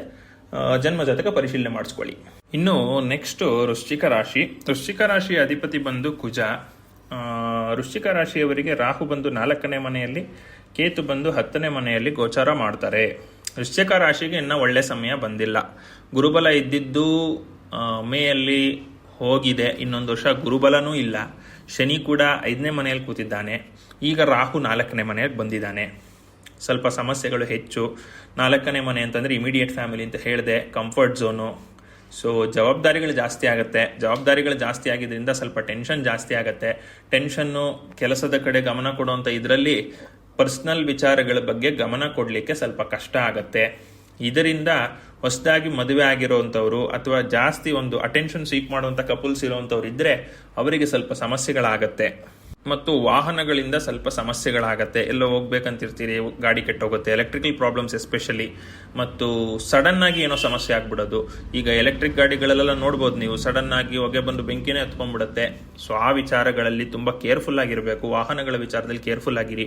ಮತ್ತು ಮನೆಗೆ ಏನಾದರೂ ರೆನೋವೇಷನ್ ಇರ್ಬೋದು, ಫರ್ನಿಚರ್ ತರೋದಿರ್ಬೋದು, ನಿಮ್ಮ ಬಜೆಟ್ ಎಷ್ಟಿದೆ ಅಷ್ಟು ನೋಡಿಕೊಂಡು ಹಾಸಿಗೆ ಇದ್ದಷ್ಟು ಮಾತ್ರ ಕಾಲ್ಚಾಚಿ, ಅದರಿಂದ ಸಾಲುವಂತರಾಗುವಂಥ ಯೋಗ ಇದೆ. ಒಟ್ಟಿನಲ್ಲಿ ಮನೆಯ ವಿಚಾರದಲ್ಲಿ, ಇಮಿಡಿಯೇಟ್ ಫ್ಯಾಮಿಲಿಯ ವಿಚಾರದಲ್ಲಿ ಕೇರ್ಫುಲ್ ಇರಬೇಕು. ನೀವು ಕಂಫರ್ಟ್ ಝೋನ್ ವಿಚಾರಕ್ಕೋಸ್ಕರ ಜಾಸ್ತಿ ಖರ್ಚು ಮಾಡಿದ್ರೆ ಅದು ನಿಮಗೆ ಹೊರೆ ಆಗ್ತದೆ ಜಾಸ್ತಿ. ಇನ್ನು ಕೇತು ನಿಮ್ಮ 10ನೇ ಮನೆಯಲ್ಲಿ ಗೋಚಾರ ಮಾಡ್ತಾನೆ. ಇದು ಒಳ್ಳೆ ಗೋಚಾರ ನಿಮಗೆ. ಆಗ್ಲೇ ನಾನು ಹೇಳಿದೆ ರಾಹುವಿನ ವಿಚಾರದಲ್ಲಿ ನಿಮಗೆ ಜವಾಬ್ದಾರಿಗಳು ಜಾಸ್ತಿ ಆಗುತ್ತೆ ಅಂತ. ಜವಾಬ್ದಾರಿಗಳು ಅಂತಂದ್ರೆ ವರ್ಕ್ ಅಲ್ಲಿ ನಿಮಗೆ ಪ್ರಮೋಷನ್ ಆಗ್ಬೋದು, but promotion with great power comes great responsibility ಅಂತ ಕೇಳಿಲ್ವಾ? ಕೆಲಸ ಜಾಸ್ತಿ ಆಯ್ತಂದ್ರು ಮತ್ತೆ ಡೆಸಿಗ್ನೇಷನ್ ಜಾಸ್ತಿ ಆಯ್ತಂದ್ರು ಅದನ್ನ ನೀವು ನಿಭಾಯಿಸೋದು ಕಲ್ತ್ಕೊಳ್ಳೋವರೆಗೂ ಅಥವಾ ನಿಮ್ಗೆ ಅದು ಗ್ರಿಪ್ ಬರೋವರೆಗೂ ಅದು ತುಂಬಾ ಸ್ಟ್ರೆಸ್ಫುಲ್ ಆಗಿರುತ್ತೆ, ಜಾಸ್ತಿ ರೆಸ್ಪಾನ್ಸಿಬಿಲಿಟಿ ಇರುತ್ತೆ. ಕುಜ ಅಂತಂದ್ರೆ especially police department, vigilance department ಬರುತ್ತೆ. ಈಗ ಪೊಲೀಸ್ನವ್ರು ಎಸ್ಪೆಷಲಿ ಯಾರಾದ್ರೂ ಸಬ್ ಇನ್ಸ್ಪೆಕ್ಟರ್ ಇಂದ ಇನ್ಸ್ಪೆಕ್ಟರ್ ಆಗುವಂತವ್ರು, ಇನ್ಸ್ಪೆಕ್ಟರ್ ಇಂದ ಎಸಿಪಿ ಇಂದ ಡಿಸಿಪಿ, ನೆಕ್ಸ್ಟ್ ಲೆವೆಲ್ ಪ್ರಮೋಷನ್ ಆಗುತ್ತಲ್ಲ, ನೀವು ಚಾರ್ಜ್ ತಗೊಳ್ಳುವಾಗ ತುಂಬಾ ಟೆನ್ಷನ್ ಇರುತ್ತೆ ಸ್ವಲ್ಪ, ಆದ್ರೆ ಪ್ರೋಗ್ರೆಸ್ ಚೆನ್ನಾಗಾಗತ್ತೆ. 10ನೇ ಮನೆಯಲ್ಲಿ ಕೇತು ಗೋಚಾರ ಮಾಡ್ತಾರೆ, ತುಂಬಾ ಒಳ್ಳೆ ಫಲ ಸಿಗತ್ತೆ, ರೆಕಗ್ನಿಷನ್ ಸಿಗತ್ತೆ, ನೀವು ತುಂಬಾ ಬುದ್ಧಿವಂತರು, ನೀವು ತುಂಬಾ ಟ್ಯಾಲೆಂಟೆಡ್ ಇದ್ದೀರಿ, ಆ ಜಾಬ್ಗೆ ಬೆಸ್ಟ್ ಸೂಟೆಡ್ ಇದ್ದೀರಿ ಅನ್ನೋ ಹೆಸರೆಲ್ಲ ತಗೊಳ್ಳೋ ಯೋಗ ಇದೆ. ಆದ್ರೆ ಇಲ್ಲಿ ಫೋಕಸ್ ಮಾಡುವಂತ ವಿಚಾರದಿಂದ ನಿಮ್ಮ ಮನೆ ಕಡೆಗೆ ನಿಮ್ಮ ಪರ್ಸನಲ್ ವಿಚಾರಗಳ ಬಗ್ಗೆ ಮತ್ತು ಕಂಫರ್ಟ್ ಝೋನ್ ಬಗ್ಗೆ, ನಿಮ್ಮ ಆರೋಗ್ಯದ ಬಗ್ಗೆ ಸ್ವಲ್ಪ ಫೋಕಸ್ ಮಾಡೋದಕ್ಕೆ ಕಷ್ಟ ಆಗುತ್ತೆ. ಸೊ ಎಷ್ಟೇ ಕಷ್ಟ ಬಂದರೂ ಸ್ವಲ್ಪ ನಿಮ್ಮ ಬಾಡಿನ ರೆಸ್ಟ್ ಮೇಂಟೈನ್ ಮಾಡಿದ್ರೆ ತುಂಬಾ ಒಳ್ಳೆಯದು. ಇಲ್ಲಾಂದ್ರೆ ಸಣ್ಣ ಪುಟ್ಟ ಆರೋಗ್ಯ ಸಮಸ್ಯೆಗಳು ಕೂಡ ಆಗತ್ತೆ. ಕೆಲಸದ ವಿಚಾರದಲ್ಲಿ ತುಂಬಾ ಚೆನ್ನಾಗಿದೆ. ಯಾವ್ದಾದ್ರು ಸೆಟಲ್ಮೆಂಟ್ ಬರಬೇಕಾಗಿತ್ತು, ಬರುತ್ತೆ, ಅದ್ರ ಬಗ್ಗೆ ಏನ್ ತಲೆ ಕೆಡಿಸ್ಕೊಳ್ಬೇಡಿ. ಇಷ್ಟು ದಿವಸದಿಂದ ಫಾರಿನ್ಗೆ ಹೋಗ್ಬೇಕಾಗಿತ್ತು, ವೀಸಾ ಸಿಕ್ಕಿಲ್ಲ, ಅಪರ್ಚುನಿಟಿ ಸಿಕ್ಕಿಲ್ಲ, ಮ್ಯಾನೇಜರ್ ಮೋಸ ಮಾಡ್ತಿದ್ದಾನೆ, ಇವಾಗೆಲ್ಲ ಆಗತ್ತೆ. ಬಟ್ ಟೆನ್ಷನ್ ಜಾಸ್ತಿ ಆಗುತ್ತೆ, ರೆಸ್ಪಾನ್ಸಿಬಿಲಿಟಿ ಜಾಸ್ತಿ ಆಗೋದ್ರಿಂದ ಪರ್ಸನಲ್ ವರ್ಕ್ ಬಗ್ಗೆ ಫೋಕಸ್ ಮಾಡೋದು ಕಷ್ಟ ಆಗುತ್ತೆ. ಅವೆರಡನ್ನು ಸ್ವಲ್ಪ ಬ್ಯಾಲೆನ್ಸ್ ಮಾಡೋದು ಕಲ್ತ್ಕೊಳ್ಳಿ. ಅಥವಾ ಬ್ಯಾಲೆನ್ಸ್ ಆಗ್ತಿಲ್ಲ ಅಂತಂದ್ರೆ ಅದ್ರ ಬಗ್ಗೆ ವಿಪರೀತವಾದ ಟೆನ್ಷನ್ ಮಾಡ್ಕೋಬೇಡಿ. ಅಯ್ಯೋ ನಾನು ನೋಡ್ಕೊಳಕ್ ಆಗ್ತಾನೆ ಇಲ್ವಲ್ಲಪ್ಪ, ಏನು ಆಗೋದಿಲ್ಲ, ನೀವೇ ಅದೇನೋ ಆಗತ್ತೆ ಅಂತ ಅನ್ಕೊಂಡು ಅದನ್ನ ಮರ್ಫೀಸ್ ಲಾ ಪ್ರಕಾರ ನಾವೇನು ಬೇಡ ಅಂತ ಅನ್ಕೊಳ್ತೀವಿ ಜಾಸ್ತಿ, ಇದಾಗಬಾರ್ದು ಅಂತ ಅದೇ ಆಗುವಂತ ಒಂದು ಚಾನ್ಸಸ್ ಜಾಸ್ತಿ ಇರುತ್ತೆ. ಅದು ಫಿಸಿಕ್ಸ್ ಪ್ರಕಾರ ಮರ್ಫೀಸ್ ಲಾ ಅಂತ ಬರುತ್ತೆ. ಸೊ ಆ ಥರ ಮಾಡ್ಕೊಳಕ್ ಹೋಗ್ಬೇಡಿ. ನೆಗೆಟಿವ್ಸ್ ಬೇಡ, ಪಾಸಿಟಿವ್ಸ್ ಯೋಚನೆ ಮಾಡಿ. ಮನೆಗೆ ಹೋಗಕ್ಕಾಗ್ತಿಲ್ಲ, 10 ಗಂಟೆಗೆ ಹೋಗ್ತಿದ್ದೋ 12 ಗಂಟೆಗೆ ಹೋಗ್ತೀನಿ, ಬಟ್ ಸ್ಯಾಲ್ರಿ ಜಾಸ್ತಿ ಆಗಿರುತ್ತೆ, ರೆಸ್ಪಾನ್ಸಿಬಿಲಿಟೀಸ್ ಜಾಸ್ತಿ ಆಗಿರುತ್ತೆ. ನಿಮಗೆ ಶನಿಯ ಗೋಚಾರ 6ನೇ ಮನೆಗೆ ಬಂದಾಗ ತುಂಬಾ ಬೆನಿಫಿಟ್ ಆಗುತ್ತೆ. ಸೊ ಲಾಂಗ್ ಟರ್ಮ್ ಯೋಚನೆ ಮಾಡಿ, ಸ್ಥಳೀಯ ಸಮಸ್ಯೆಗಳನ್ನ ಬಿಟ್ಬಿಡಿ. ಸಾಲ್ವ್ ಮಾಡೋಕ್ಕಾದ್ರೆ ಮಾಡಿ, ಇಲ್ಲಾಂದ್ರೆ ಅಡ್ಜಸ್ಟ್ ಮಾಡ್ಕೊಂಡು ಹೋಗಿ. ಇದಿಷ್ಟು ವೃಶ್ಚಿಕ ರಾಶಿಯವರಿಗೆ. ಓವರ್ ಆಲ್ ಆಗಿ ಹೇಳ್ಬೇಕು ಅಂತಂದ್ರೆ ಟೆನ್ಷನ್ ಅನ್ನೋದೊಂದು ಬಿಟ್ರೆ ಕೆಲಸದ ವಿಚಾರದಲ್ಲಿ ಏಳಿಗೆ ಇದೆ. ಶನಿ 5ನೇ ಮನೇಲಿರೋದ್ರಿಂದ ಸ್ವಲ್ಪ ಮಕ್ಕಳ ವಿಚಾರದಲ್ಲಿ ಕೇರ್ಫುಲ್ ಇರಬೇಕು. ಅದಕ್ಕೆ ಶನಿ ಗೋಚಾರ ಫಲ ನೋಡ್ಕೊಳ್ಳಿ.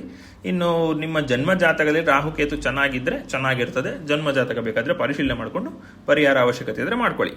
ಇನ್ನು ನೆಕ್ಸ್ಟ್ ಧನಸ್ಸು ರಾಶಿ. ಧನಸ್ಸು ರಾಶಿಯ ಅಧಿಪತಿ ಬಂದು ಗುರು. ರಾಹು ಧನಸ್ಸು ರಾಶಿಯವರಿಗೆ 3ನೇ ಮನೆಯಲ್ಲಿ ಗೋಚಾರ ಮಾಡ್ತಾನೆ ಮತ್ತು ಕೇತು 9ನೇ ಮನೆಯಲ್ಲಿ ಗೋಚಾರ ಮಾಡ್ತಾನೆ.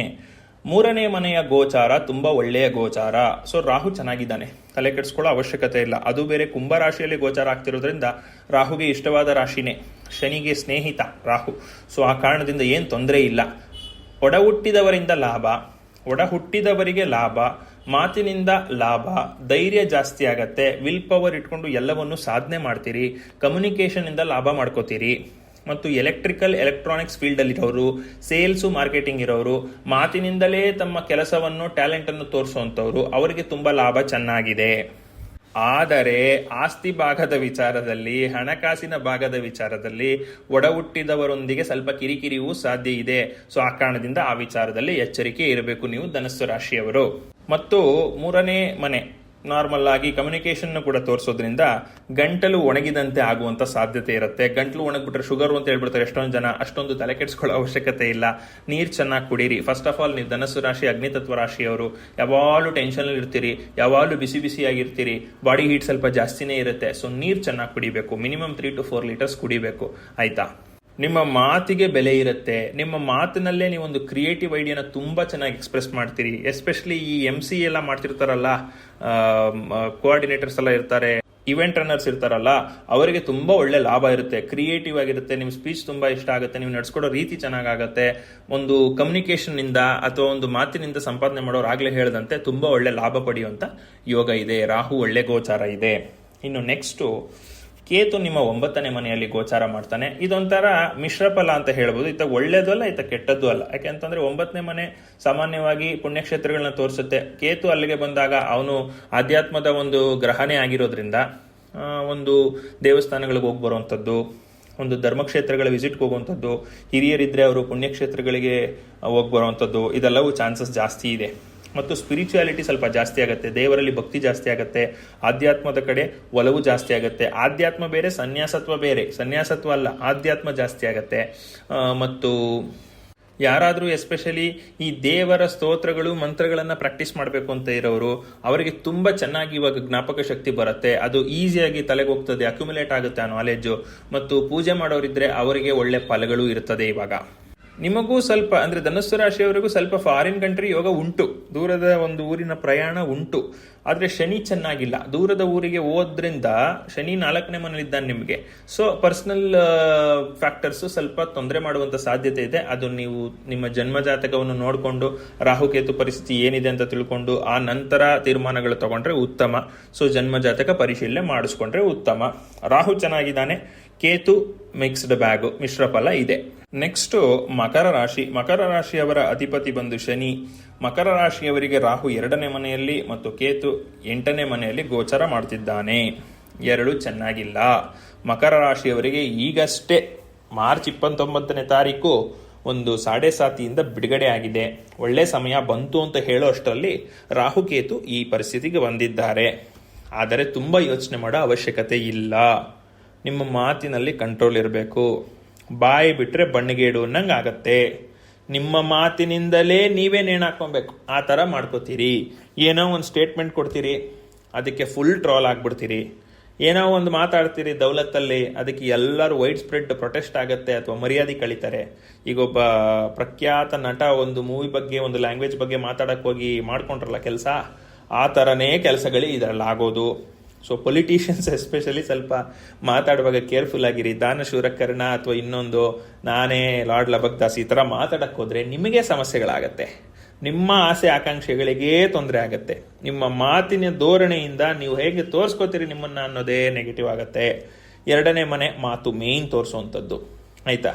ಮಾತಿನಿಂದಲೇ ಮುತ್ತು, ಮಾತಿನಿಂದಲೇ ಮೃತ್ಯು, ಆ ಥರ ಆಗತ್ತೆ. ನಿಮಗೆ ಮುತ್ತು ಬೇಕೋ ಮೃತ್ಯು ಬೇಕೋ ನೀವೇ ತೀರ್ಮಾನ ಮಾಡ್ಕೊಳ್ಳಿ. ಬಟ್ ಒಟ್ಟಿನಲ್ಲಿ ಮಾತಿನಲ್ಲಿ ಎಚ್ಚರಿಕೆ ಇರಲಿ. ಇದು ದೊಡ್ಡವ್ರ ವಿಚಾರ ಆಯಿತು. ಇನ್ನು ಸಣ್ಣ ಪುಟ್ಟ ವಿಚಾರಕ್ಕೆ ಬರೋಣ ಅಂತಂದರೆ, IT ಕಂಪ್ನಿಲಿ ಕೆಲಸ ಮಾಡೋರು ಕಮ್ಯುನಿಕೇಷನ್ ಚೆನ್ನಾಗಿಟ್ಕೊಳ್ಳಿ. ಏನು ಹೇಳಬೇಕು ಅದನ್ನು ಕರೆಕ್ಟಾಗಿ ಕ್ಲಾರಿಟಿಯಿಂದ ನಿಮ್ಮ ಮೇಲ್, ಇವಾಗ ಒಂದು ಇಮೇಲ್ ಟಿಕೆಟ್ ಎಲ್ಲ ಇರುತ್ತಲ್ಲ, ಅದನ್ನೆಲ್ಲ ಕರೆಕ್ಟಾಗಿ ಫಾಲೋ ಮಾಡಿಬಿಟ್ಟು ಏನು ಮ್ಯಾಟ್ರು ಕ್ಲಿಯರ್ ಆಗಿ ನೀವು ಅದನ್ನು ಹೇಳಬೇಕು ಅವರಿಗೆ, ಅದನ್ನು ತಲುಪಿಸೋವಂಥ ಪ್ರಯತ್ನ ಮಾಡಿ. ಒಂದು ಮೇಲ್ ಕಳಿಸೋದಕ್ಕೆ ಮೊದಲು ಅಥವಾ ಒಂದು ಡಾಕ್ಯುಮೆಂಟ್ ಸೈನ್ ಹಾಕಿ ಒಂದು ಅವ್ರು ಪೋಸ್ಟ್ ಕಳಿಸೋವಂಥದ್ರ ಮೊದಲು ಇನ್ನೊಂದು ಸಾರಿ ಓದಿ ಕಳಿಸಿ. ಮತ್ತು ಎಸ್ಪೆಷಲಿ ಕಂಟೆಂಟ್ ಕ್ರಿಯೇಟರ್ಸ್ ಇರ್ತಾರಲ್ಲ, ಅವರು ಅಷ್ಟೇ. ನೀವು ಏನು ಹೇಳ್ತಾ ಇದ್ದೀರಿ ಅದನ್ನು ನೋಡ್ಕೊಂಡು ಹೇಳಿ.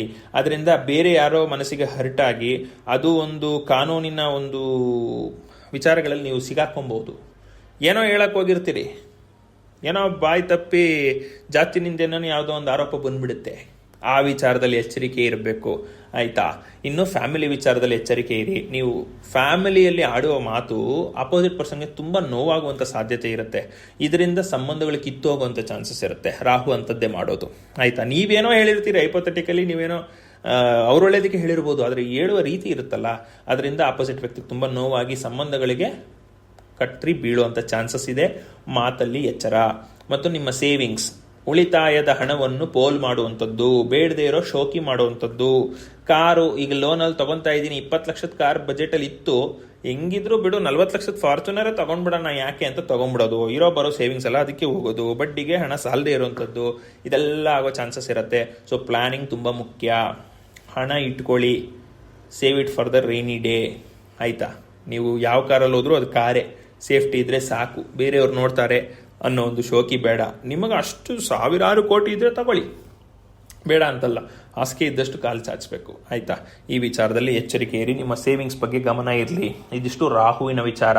ಇನ್ನು ಕೇತು 8ನೇ ಮನೆಯಲ್ಲಿ ಗೋಚಾರ ಮಾಡ್ತಾನೆ. ಸಡನ್ನಾಗಿ ಆರೋಗ್ಯ ಸಮಸ್ಯೆಗಳು ಬರುವಂಥ ಚಾನ್ಸಸ್ ಇದೆ. ಎಸ್ಪೆಷಲಿ ಸಿಂಹ ರಾಶಿಯಲ್ಲಿ ಗೋಚಾರ ಮಾಡ್ತಿರೋದ್ರಿಂದ ಕೇತು ಹೃದಯ ಸಂಬಂಧಿ ಸಮಸ್ಯೆಗಳು. ಹೃದಯ ಸಂಬಂಧಿ ಸಮಸ್ಯೆಗಳು ಅಂದರೆ ದೊಡ್ಡ ಸಮಸ್ಯೆಗಳು ಆಗ್ಬಿಡುತ್ತೆ ಅಂತಲ್ಲ, ಹಂಗಂತ ಚಿಕ್ಕ ಸಮಸ್ಯೆಗಳು ಅಂತನಲ್ಲ. ಈಗ ತಾನೇ ನ್ಯೂಸಲ್ಲಿ ನೋಡ್ತಾ ಇದ್ದೀರಿ, ಹಾಸನದಲ್ಲಿ 16 ಜನ ತೀರ್ಕೊಂಡಿದ್ದಾರೆ ಒಂದು ತಿಂಗಳಿಂದ ಹೃದಯಾಘಾತದಿಂದ. ಅದು ಏನಕ್ಕಾಗ್ತಿದೆ, ಸ್ಟಿಲ್ ಇಟ್ ಈಸ್ ಅನ್ನೋನ್, ಏನೇನೋ ಫ್ಯಾಕ್ಟರ್ಸ್ ಇರುತ್ತೆ, ಅದು ಬೇರೆ ವಿಚಾರ. ಬಟ್ ಅದು ಒಂದು ಸ್ಪರ್ ಆಫ್ ಅ ಮೂಮೆಂಟಲ್ಲಿ ಏನು ಬೇಕಾದ್ರೂ ಆಗ್ಬಿಡ್ಬೋದು. ಸೊ ಹಾರ್ಟ್ ವಿಚಾರದಲ್ಲಿ ತುಂಬ ಕೇರ್ಫುಲ್ ಆಗಿರಿ. ಅಂದರೆ ಏನು, ಕೊಲೆಸ್ಟ್ರಾಲ್ ವಿಚಾರದಲ್ಲಿ ಕೇರ್ಫುಲ್ ಆಗಿರಬೇಕು. ಗ್ಯಾಸ್ಟ್ರಿಕ್ ಸಮಸ್ಯೆ ಬಂದಾಗ ನನಗೆ ಹಾರ್ಟ್ ಅಟ್ಯಾಕೇ ಆಗ್ಬಿಡ್ತಿದೆ, ಆ ಥರ ಪೇಯ್ನೇ ಬರುತ್ತೆ. ಗ್ಯಾಸ್ಟ್ರಿಕ್ಕಿಂದನೂ ಚೆಸ್ಟ್ ಪೇಯ್ನ್ ತುಂಬ ಬರುತ್ತೆ. ಆದರೆ ಅದು ಬೇರೆ, ಹಾರ್ಟ್ ಅಟ್ಯಾಕ್ ವಿಚಾರನೇ ಬೇರೆ. ನೀವು ಸುಮ್ಮನೆ ನನಗೆ ಹಾರ್ಟ್ ಅಂದರೆ ಚೆಸ್ಟ್ ಪೇನ್ ಬರ್ತಾ ಇದೆ, ಇದು ಸಮಸ್ಯೆನೇ ಅಂತ ಯೋಚನೆ ಮಾಡೋಕ್ಕೆ ಹೋಗಿ ಟೆನ್ಷನ್ ಮಾಡಿಕೊಂಡು BP ಜಾಸ್ತಿ ಮಾಡಿಕೊಂಡು ಕಿಡ್ನಿ ಸಮಸ್ಯೆಗಳು ಮಾಡ್ಕೋತೀರಿ. ಇದೆಲ್ಲ ಬೇಡ ಆಯಿತಾ. ರೆಗ್ಯುಲರ್ ಚೆಕಪ್ಪಲ್ಲಿರಿ, ಒಂದು ಲಿಮಿಟಲ್ಲಿರಿ. ಕೊಲೆಸ್ಟ್ರಾಲ್ ಅಂದರೆ ಏನು, ಹೊರಗಡೆ ತಿಂಡಿಗಳು ತಿನ್ನೋದು ಕಡಿಮೆ ಮಾಡಿ, ಜಂಕ್ ಫುಡ್ ಕಮ್ಮಿ ಮಾಡಿ, ಆಯಿಲ್ ಐಟಮ್ ಎಷ್ಟು ಬೇಕೋ ಅಷ್ಟು ತಗೊಳ್ಳಿ. ನಿಮಗೆ ಬೇಕು ಆಯಿಲು ಬೇಕು, 3 to 4 spoons of oil necessary ಲೂಬ್ರಿಕೇಷನ್ಗೆ ಬಾಡಿನಲ್ಲಿ. ಅದಕ್ಕಿಂತ ಜಾಸ್ತಿ ಎಕ್ಸಸ್ ಬೇಡ. ಇಲ್ಲ ನಾವು ಹಂಗೆ ತಿನ್ನೋದಿದೆ, ನಮ್ಮ ಡಯಟ್ ಹಂಗಿದೆ ಅಂತೀರಾ, ವಾಕ್ ಮಾಡಿ, ಬ್ರಿಸ್ಕ್ ವಾಕ್ ಮಾಡಿ, ಎಕ್ಸಸೈಸ್ ಮಾಡಿ, ಚೆನ್ನಾಗಿ ಹೆಲ್ತಿಯಾಗಿ ಇರಿ ಹಾರ್ಟ್ ವಿಚಾರದಲ್ಲಿ. ಇನ್ನು ಸಿಂಹರಾಶಿ ಇನ್ನೊಂದು ತೋರಿಸೋದೇನು ಅಂತ ನಿಮ್ಮ ಸ್ಪೈನಲ್ ಕಾರ್ಡ್ನು ತೋರಿಸುತ್ತೆ. ಲೋವರ್ ಬ್ಯಾಕ್ ಪೇನ್ ಬರುವಂಥ ಚಾನ್ಸಸ್ ಇರುತ್ತೆ. ಹೆಚ್ಚು ಕಂಪ್ಯೂಟರ್ ಮುಂದೆ ಕೂತ್ಕೊಂಡು ಕೆಲಸ ಮಾಡೋ IT ಎಂಪ್ಲಾಯೀಸ್ಗೆ ಈಗ ಆಲ್ರೆಡಿ ಬರ್ತಾ ಇರುತ್ತೆ lower back pain, fatty liver ಅದೆಲ್ಲ ಕಾಮನ್ ಆಗಿಬಿಟ್ಟಿದೆ. ಸೊ ಕೊಲೆಸ್ಟ್ರಾಲಿಂದ ಫ್ಯಾಟಿ ಲಿವರ್ ಕೂಡ ಆಗುತ್ತೆ. ಆದರೆ ಅದು ಧನಸ್ಸು ರಾಶಿ ತೋರಿಸುತ್ತೆ ಫ್ಯಾಟಿ ಲಿವರ್ ವಿಚಾರನ. ಸೊ ಹಾರ್ಟ್ ಕೊಲೆಸ್ಟ್ರಾಲ್ ಕೇರ್ಫುಲ್ ಆಗಿರಿ, ಮತ್ತು ಲೋವರ್ ಬ್ಯಾಕ್ ಪೇಯ್ನು ಮತ್ತು ಸ್ಪೈನಲ್ ಕಾರ್ಡು, ಬೆನ್ನಿಗೆ ಪೆಟ್ಟು ಬೀಳುವಂಥ ಸಾಧ್ಯತೆ ಇರುತ್ತೆ.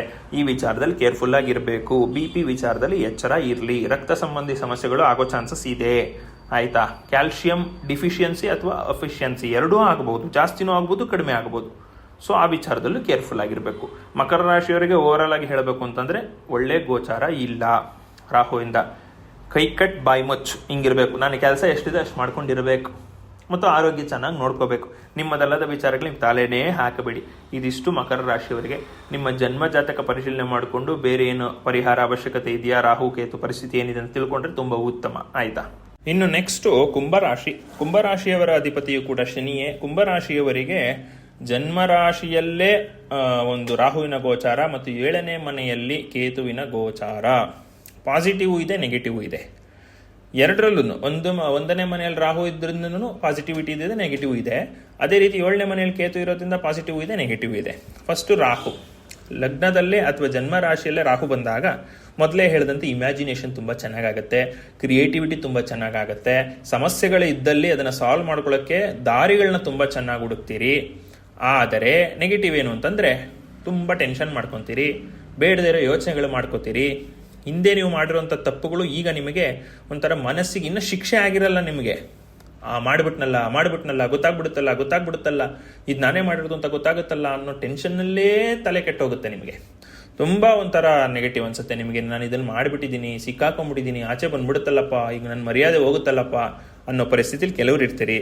ಇನ್ನು ಕೆಲವರು ಆಲ್ರೆಡಿ ತಪ್ಪು ಮಾಡಿ ಈ ಒಂದು ಪರಿಸ್ಥಿತಿಯನ್ನು ದಾಟಿ ಸಿಕ್ಕಾಕೊಂಡು ಶಿಕ್ಷೆ ಅನುಭವಿಸೋಂಥ ಫೇಸ್ ಇರುತ್ತೆ. ನೀವೇನು ಮೋಸ ಮಾಡಿಲ್ಲ, ತಪ್ಪು ಮಾಡಿಲ್ವಾ, ಅಷ್ಟೇ ಪಾಪ್ಯುಲಾರಿಟಿ ಸಿಗುತ್ತೆ ನಿಮಗೆ, ಅಷ್ಟೇ ನಿಮಗೆ ಜನ ಬೆಲೆ ಕೊಡ್ತಾರೆ. ಯಾಕೆಂದರೆ ರಾಹು ಶನಿಯ ರಾಶಿಗಳಲ್ಲಿ ಒಳ್ಳೆ ಗೋಚಾರನೇ, ಅದು ತುಂಬ ಇಷ್ಟವಾದ ರಾಶಿ. ಅದರಿಂದ ಏನು ಸಮಸ್ಯೆ ಮಾಡಲ್ಲ ನ್ಯಾಯವಾಗಿರೋರಿಗೆ. ನಿಮ್ಮ ಕರ್ಮ ಫಲವನ್ನು ಕೊಡುವಂಥವರು ರಾಹು ಮತ್ತು ಕೇತು ಶನಿಯ ಜೊತೆ. ಶನಿ ಏನು ಅಂತ ಡಿಸೈಡ್ ಮಾಡ್ತಾನೆ, ರಾಹು ಮತ್ತು ಕೇತು ಕೊಡ್ತಾರೆ ಆಯಿತಾ. ಅದೇ ರೀತಿ ನೀವು ಮಾಡಿರುವಂಥ ಕೆಲಸಕ್ಕೆ ಅದು ಒಳ್ಳೆ ಕೆಲಸ ಆಗಿದ್ದರೆ ಒಳ್ಳೆ ರಿಸಲ್ಟ್ಸ್ ಬರುತ್ತೆ, ಕೆಟ್ಟ ಕೆಲಸ ಆದರೆ ಕೆಟ್ಟ ರಿಸಲ್ಟ್ಸ್ ಬರುತ್ತೆ ಆಯಿತಾ. ಸಂಸಾರದಲ್ಲಿ ಸ್ವಲ್ಪ ಕಿರಿಕಿರಿ ಆಗುತ್ತೆ ಮತ್ತು ಯಾವಾಗಲೂ ಟೆನ್ಷನ್ನಲ್ಲಿರ್ತೀರಾ. ಏನು ತಿಂದರೂ ಜೀರ್ಣ ಆಗೋದಿಲ್ಲ, ಯಾಕೆಂದರೆ ಟೆನ್ಷನ್ ಜಾಸ್ತಿ ಆಗುತ್ತೆ, ಆ್ಯಸಿಡ್ ಜಾಸ್ತಿ ಆಗುತ್ತೆ, ಒಂಥರ ಅಸಿಡಿಟಿ ಜಾಸ್ತಿಯಾಗಿ ಹೈಪರ್ ಅಸಿಡಿಟಿ ಆಗಿ ಡೈಜೆಸ್ಟಿವ್ ಪ್ರಾಬ್ಲಮ್ಸ್ ಆಗುತ್ತೆ. ಸೊ ಈ ವಿಚಾರದಲ್ಲಿ ಎಚ್ಚರಿಕೆ ಇರಬೇಕು. ಇನ್ನು ನೆಕ್ಸ್ಟ್ ಬಂದು ಕೇತು 7ನೇ ಮನೆಯಲ್ಲಿ ಗೋಚಾರ ಮಾಡ್ತಿದ್ದಾನೆ. 7ನೇ ಮನೆಯಲ್ಲಿ ಕೇತು ಬಂದರೆ ಸಾಮಾನ್ಯವಾಗಿ ಡಿವೋರ್ಸ್ ಯೋಗ ಅಂತ ಹೇಳ್ತೀವಿ. ಸೊ ಹೊಸದಾಗಿ ಯಾರಾದರೂ ಮದುವೆ ಆಗಿದ್ದರೆ ತುಂಬ ಕೇರ್ಫುಲ್ ಆಗಿರಬೇಕು. ಸಣ್ಣ ಪುಟ್ಟ ವಿಚಾರಗಳಿಗೆ ಡಿವೋರ್ಸ್ ಹಂತಕ್ಕೆ ತಲುಪಿ ಬೇರೆ ಬೇರೆನೇ ಆಗಿಬಿಡುವಂಥ ಚಾನ್ಸಸ್ ಇರುತ್ತೆ. ಹೊಸದಾಗಿ ಮದುವೆ ಆಗಿರೋರು ಅಂತ ಹೇಳ್ತಾ ಇದ್ದೀನಿ. ಯಾಕೆ ಅಂತಂದರೆ ಕಳೆದ 20 ವರ್ಷದಿಂದ ಆಲ್ರೆಡಿ ಮದುವೆ ಆಗಿರೋರು, ಆಗಿನ ಜನ್ರೇಷನ್ ಅವರು ಡಿವೋರ್ಸ್ ಅನ್ನೋ ವಿಚಾರದಲ್ಲೆಲ್ಲ ನಂಬೋದಿಲ್ಲ. ಅವ್ರು ಎಷ್ಟೇ ಜಗಳಗಳಿದ್ರು, ಏನೇ ಇದ್ದರೂ ಮಕ್ಕಳಿಗೋಸ್ಕರನೋ ಮರ್ಯಾದೆಗೋಸ್ಕರನೋ ಜೊತೆಲೇ ಇರ್ತಾರೆ. ಆದರೆ ಈಗಿನ ಜನ್ರೇಷನ್ ಆ ಥರ ಅಲ್ಲ. ಫಿಲಮಿಗೆ ಕರ್ಕೊಂಡೋಗಿಲ್ಲ ಅಂತ ಡಿವೋರ್ಸ್ ಮಾಡ್ಕೊಳ್ಳೋರು ಎಷ್ಟೊಂದು ಜನ ಇದ್ದಾರೆ. ನಾನು ಅನ್ಕೊಂಡಿರೋ ಬಟ್ಟೆ ಕೊಡಿಸಲ್ಲ, ಶಾಪಿಂಗ್ ಕರ್ಕೊಂಡು ಹೋಗಿಲ್ಲ ಅಂತ ಡಿವೋರ್ಸ್ ಮಾಡ್ಕೊಳ್ಳೋರು ಎಷ್ಟೊಂದು ಜನ ಇದ್ದಾರೆ. ಸೊ ಅದಕ್ಕೆ ಹೊಸದಾಗಿ ಮದುವೆ ಆಗಿರೋರು ಅಥವಾ ಒಂದು ಈ ಜನ್ರೇಷನಲ್ಲಿ ಮದುವೆ ಆಗಿರೋಂಥವ್ರು ಡಿವೋರ್ಸ್ ಆಗುವಂಥ ಚಾನ್ಸಸ್ ಇದೆ. ಆ ವಿಚಾರದಲ್ಲಿ ಕೇರ್ಫುಲ್ ಆಗಿರಬೇಕು. ಇನ್ನು ಪಾರ್ಟ್ನರ್ಶಿಪ್ಗಳಲ್ಲಿ ಸಮಸ್ಯೆ ಆಗುವಂಥ ಚಾನ್ಸಸ್ ಇರುತ್ತೆ. ಪಾರ್ಟ್ನರ್ಶಿಪ್ ಕಿತ್ತು ಹೋಗುವಂಥ ಚಾನ್ಸಸ್ ಇರುತ್ತೆ. ಪರ್ಸನಲ್ ಪಾರ್ಟ್ನರ್ಶಿಪ್ ಹೇಳಿದೆ, ಅದು ಮದುವೆ ವಿಚಾರ. ಪ್ರೊಫೆಷನಲ್ ಪಾರ್ಟ್ನರ್ಶಿಪ್, ಎಷ್ಟೋ ವರ್ಷಗಳಿಂದ ಪಾರ್ಟ್ನರ್ಸ್ ಆಗಿ ಕೆಲಸ ಮಾಡ್ತಿರ್ತೀರಿ, ಏನೋ ಒಂದು ಸಮಸ್ಯೆ, ಏನೋ ಒಂದು ವಿಚಾರಕ್ಕೆ ನಿಮ್ಮ ಅಹಂಕಾರದಿಂದ ಮಾತಾಡಿ ಅವ್ನು ನಾನು ದೂರ ಹೋಗ್ತೀನಪ್ಪ ಅಂತ ಬಿಟ್ಟು ಹೋಗುವಂಥ ಚಾನ್ಸಸ್ ಇರುತ್ತೆ. ಬರೋ ಲಾಭಕ್ಕೂ ಕಲ್ಲಾಕೊಳ್ಳುವಂಥ ಚಾನ್ಸಸ್ ಇರುತ್ತೆ. ಮತ್ತು ಸೇಲ್ಸು ಮಾರ್ಕೆಟಿಂಗಲ್ಲಿ ಇದ್ದರೆ ಸ್ವಲ್ಪ ನೀವು ಜನದ ಜೊತೆ ಮಾತಾಡೋ ರೀತಿ ಬದಲಾವಣೆ ಆಗಿ ಅದರಿಂದ ನಿಮಗೆ ಸಮಸ್ಯೆಗಳಾಗುತ್ತೆ. ಸೊ ಆ ಸಮಸ್ಯೆಗಳಿಂದ ನಿಮಗೆ ನಷ್ಟಗಳು ಸಾಧ್ಯತೆ ಇದೆ. ಸೊ ಮಾತಾಡುವಾಗ ಕೇರ್ಫುಲ್ ಆಗಿರಬೇಕು. ಪೀಪಲ್ ಪರ್ಸನ್ ಆಗಿ ಚೆನ್ನಾಗಿರಬೇಕು. ಎಸ್ಪೆಷಲಿ ಪೀಪಲ್ಸ್ ಜೊತೆ ಅಂದರೆ ಜನರ ಜೊತೆ ಒಂದು ಇನ್ವಾಲ್ವ್ಮೆಂಟ್ ಇರುವಂಥ ವ್ಯಕ್ತಿಗಳು PROಗಳೆಲ್ಲ ಇರ್ತಾರಲ್ಲ, ಪಬ್ಲಿಕ್ ರಿಲೇಷನ್ಸ್ ಆಫೀಸರ್ ಅಂತವರೆಲ್ಲ, ನಾನು ಏನು ಮಾತಾಡ್ತೀನಿ ಅಂತ ಕೇರ್ಫುಲ್ ಆಗಿರಬೇಕು. ಅವ್ರ ಜೊತೆ ಅವ್ರಿಗೂ ರಿಲೇಷನ್ಶಿಪ್ ಇರುವಂಥದ್ದೇನು, ಅದು ರೆಸ್ಪೆಕ್ಟಬಲ್ಲ ಅಥವಾ ಸುಮ್ಮನೆ ಏನಾದರೂ ನಡೆಯುತ್ತಾ, ಅದೆಲ್ಲ ಯೋಚನೆ ಮಾಡಿಕೊಂಡು ಬಿಹೇವ್ ಮಾಡಬೇಕಾಗತ್ತೆ. ಇನ್ನು ಕೇತುವಿಂದ ಪಾಸಿಟಿವ್ ಏನು, 7ನೇ ಮನೆಯಲ್ಲಿ ಕೇತು ಇರೋದ್ರಿಂದ ಪಾರ್ಟ್ನರ್ಶಿಪ್ ಬ್ರೇಕ್ ಆಗುತ್ತೆ ಅಂತ ಹೇಳಿದೆ. ಎಷ್ಟೋ ದಿನದಿಂದ ಯಾವುದೋ ಪಾರ್ಟ್ನರ್ಶಿಪ್ದು ಡೀಡು ಕ್ಯಾನ್ಸಲ್ ಮಾಡಬೇಕು ಅಂತ ಹಾಕೊಂಡಿದ್ದೀನಿ, ಅವ್ನು ಕೊಡ್ತಾನೆ ಇಲ್ಲ ಸೆಟ್ಲ್ಮೆಂಟು, ಇವಾಗ ಸೆಟ್ಲ್ ಆಗುತ್ತೆ, ದುಡ್ಡು ಬರುತ್ತೆ ಅದರಿಂದ. ಸೊ ಪಾಸಿಟಿವಲ್ಲೂ ನೆಗೆಟಿವ್ ಇರುತ್ತೆ, ನೆಗೆಟಿವಲ್ಲೂ ಪಾಸಿಟಿವ್ ಇರುತ್ತೆ. ಆಯಿತಾ, ಇದಿಷ್ಟು ರಾಹು ಮತ್ತು ಕೇತುವಿನ ಫಲ ಕುಂಭರಾಶಿಯವರಿಗೆ. ನಿಮ್ಮ ಜನ್ಮ ಜಾತಕದಲ್ಲಿ ಯಾವ ಪರಿಸ್ಥಿತಿಲಿದೆ ಅಂತ ತಿಳ್ಕೊಂಡ್ರೆ ತುಂಬ ಒಳ್ಳೆಯದು. ಯಾಕೆಂದರೆ ಕುಂಭರಾಶಿಯವರಿಗೆ ಸಾಡೆ ಸಾತಿಯ ಕೊನೆ ಒಂದು ಭಾಗ ನಡೀತಾ ಇದೆ, ಜೊತೆಯಲ್ಲಿ ಗುರುಬಲ ಕೂಡ ಇದೆ. ಬಂದ್ಬಿಟ್ಟಿದಿರಿ, ಎಂಡಿಗೆ ಬಂದ್ಬಿಟ್ಟಿದಿರಿ ಬ್ಯಾಡ್ ಟೈಮಿಂದ, ತಲೆ ಕೆಡಿಸ್ಕೊಳ್ಳೋಷ್ಟಿಲ್ಲ. ಹೆಂಗೇ ಆದರೂ 2026 ಮೇವರೆಗೂ ಗುರುಬಲ ಇದೆ, ತಳ್ಕೊಂಡು ಹೋಗುತ್ತೆ, ಕಾಪಾಡ್ಕೊಂಡು ಹೋಗುತ್ತೆ. ತುಂಬ ವಿಪರೀತ ಮಾಡ್ಕೊಂಡಿದ್ರೆ ಸಮಸ್ಯೆ ಆಗುತ್ತೆ. ಏನೋ ಒಂದು ಮಟ್ಟಕ್ಕೆ ಇದೆ ಅಂತಂದರೆ ಮ್ಯಾನೇಜ್ ಆಗಿ ಹೋಗುತ್ತೆ. ಆಮೇಲೆ ನಿಮ್ಗೆ ಉಳಿಯುವಂಥದ್ದು ಇನ್ನು ಒಂದೇ ವರ್ಷ ಮಾತ್ರ, 2026ಇಂದ 2028 ಜನವರಿವರೆಗೂ. ಸೊ ಒಂದು ಕಾಲು ವರ್ಷ ಹೆಂಗೋ ಮ್ಯಾನೇಜ್ ಮಾಡಿಬಿಡ್ಬೋದು. ಸೊ ಸ್ವಲ್ಪ ಅಂದರೆ ಲೋ ಪ್ರೊಫೈಲಲ್ಲಿ ಇರಿ, ಹೆಂಗೆ ಕರ್ಕೊಂಡು ಹೋಗುತ್ತೋ ಫ್ಲೋ ಹಂಗೆ ಹೋಗಿ. ಆದರೆ ತಪ್ಪುಗಳೇನು ಕಂಟಿನ್ಯೂ ಮಾಡೋಕ್ಕೆ ಹೋಗ್ಬೇಡಿ. ತಪ್ಪು ಮಾಡಿದರೆ ಖಂಡಿತವಾಗ್ಲೂ ಶಿಕ್ಷೆ ಆಗೇ ಆಗುತ್ತೆ. ಅದನ್ನು ನೀವು ನಾನಲ್ಲ, ಯಾರಲ್ಲ, ದೇವರು ತಪ್ಸೋಕ್ಕಾಗಲ್ಲ. ಶನಿ ಕೊಡ್ತಾನೆ, ನೀವು ಇಸ್ಕೊಳ್ಳೋದು ಬಿಟ್ಟು ಬೇರೆ ದಾರಿ ಇಲ್ಲ. ಆಯಿತಾ, ತಪ್ಪು ಮಾಡಿಲ್ಲ ಅಂತಂದರೆ ಪರೀಕ್ಷೆಗಳು ನಡೀತೆ, ಏನು ಯೋಚನೆ ಬೇಡ. ಆಯಿತಾ, ಇನ್ನು ಕೊನೆಯದಾಗಿ ಮೀನರಾಶಿಯ ಅಧಿಪತಿ ಬಂದು ಗುರು. ರಾಹು ಮೀನರಾಶಿಯವರಿಗೆ 12ನೇ ಮನೆಗೆ ಬಂದಿದ್ದಾನೆ, ಕೇತು 6ನೇ ಮನೆಗೆ ಬಂದಿದ್ದಾನೆ. ಪಾಸಿಟಿವ್ಸೇ ಒಂಥರ ಎರಡೂ ಮೀನರಾಶಿಯವರಿಗೆ ಪಾಪ ಜನ್ಮ ಶನಿ ಬೇರೆ ಇದೆ. ಸೊ ಇವೆರಡರಿಂದ ಸ್ವಲ್ಪ ಪಾಸಿಟಿವ್ಸ್ ಆಗುತ್ತೆ. ನಂಬರ್ 1, ರಾಹು 12ನೇ ಮನೆಗೆ ಬರ್ತಾ ಇರೋದ್ರಿಂದ ಸ್ಥಾನ ಪಲ್ಲಟ, ಮನೆ ಬಿಟ್ಟು ಹೋಗ್ತೀರಿ. ಒಳ್ಳೇದು ಅಂತಾರೆ, ಮನೆ ಬಿಟ್ಟು ಹೋಗ್ತೀರಿ ಅಂತ ಹೇಳ್ತಿದ್ದಾರೆ ಅಂತೀರಾ. ಮದುವೆ ಆಗಬೇಕು ಅಂತ ಇರೋ ಹುಡುಗಿರು ಮನೆ ಬಿಟ್ಟು ಹೋಗೋದು ಒಳ್ಳೇದೇ ತಾನೆ. ಎಷ್ಟೋ ವರ್ಷಗಳಿಂದ ವೀಸಾಗೆ ಅಪ್ಲೈ ಮಾಡ್ತಾನೆ ಇದ್ದೀನಿ, ಕೆಲಸನೂ ಸಿಕ್ಕಲಿಲ್ಲ ಅಥವಾ ಎಜುಕೇಶನ್ ಸೀಟು ಸಿಕ್ಕಿಲ್ಲ ಬೇರೆ ದೇಶದಲ್ಲಿ, ಇವಾಗ ಸಿಗುತ್ತೆ, ಒಳ್ಳೇದೇ ತಾನೆ, ಮನೆ ಬಿಟ್ಟು ಹೋಗ್ತಿರಲ್ವಾ. ಸೊ ಆ ರೀತಿ ಪಾಸಿಟಿವ್ಸ್ ಇದೆ.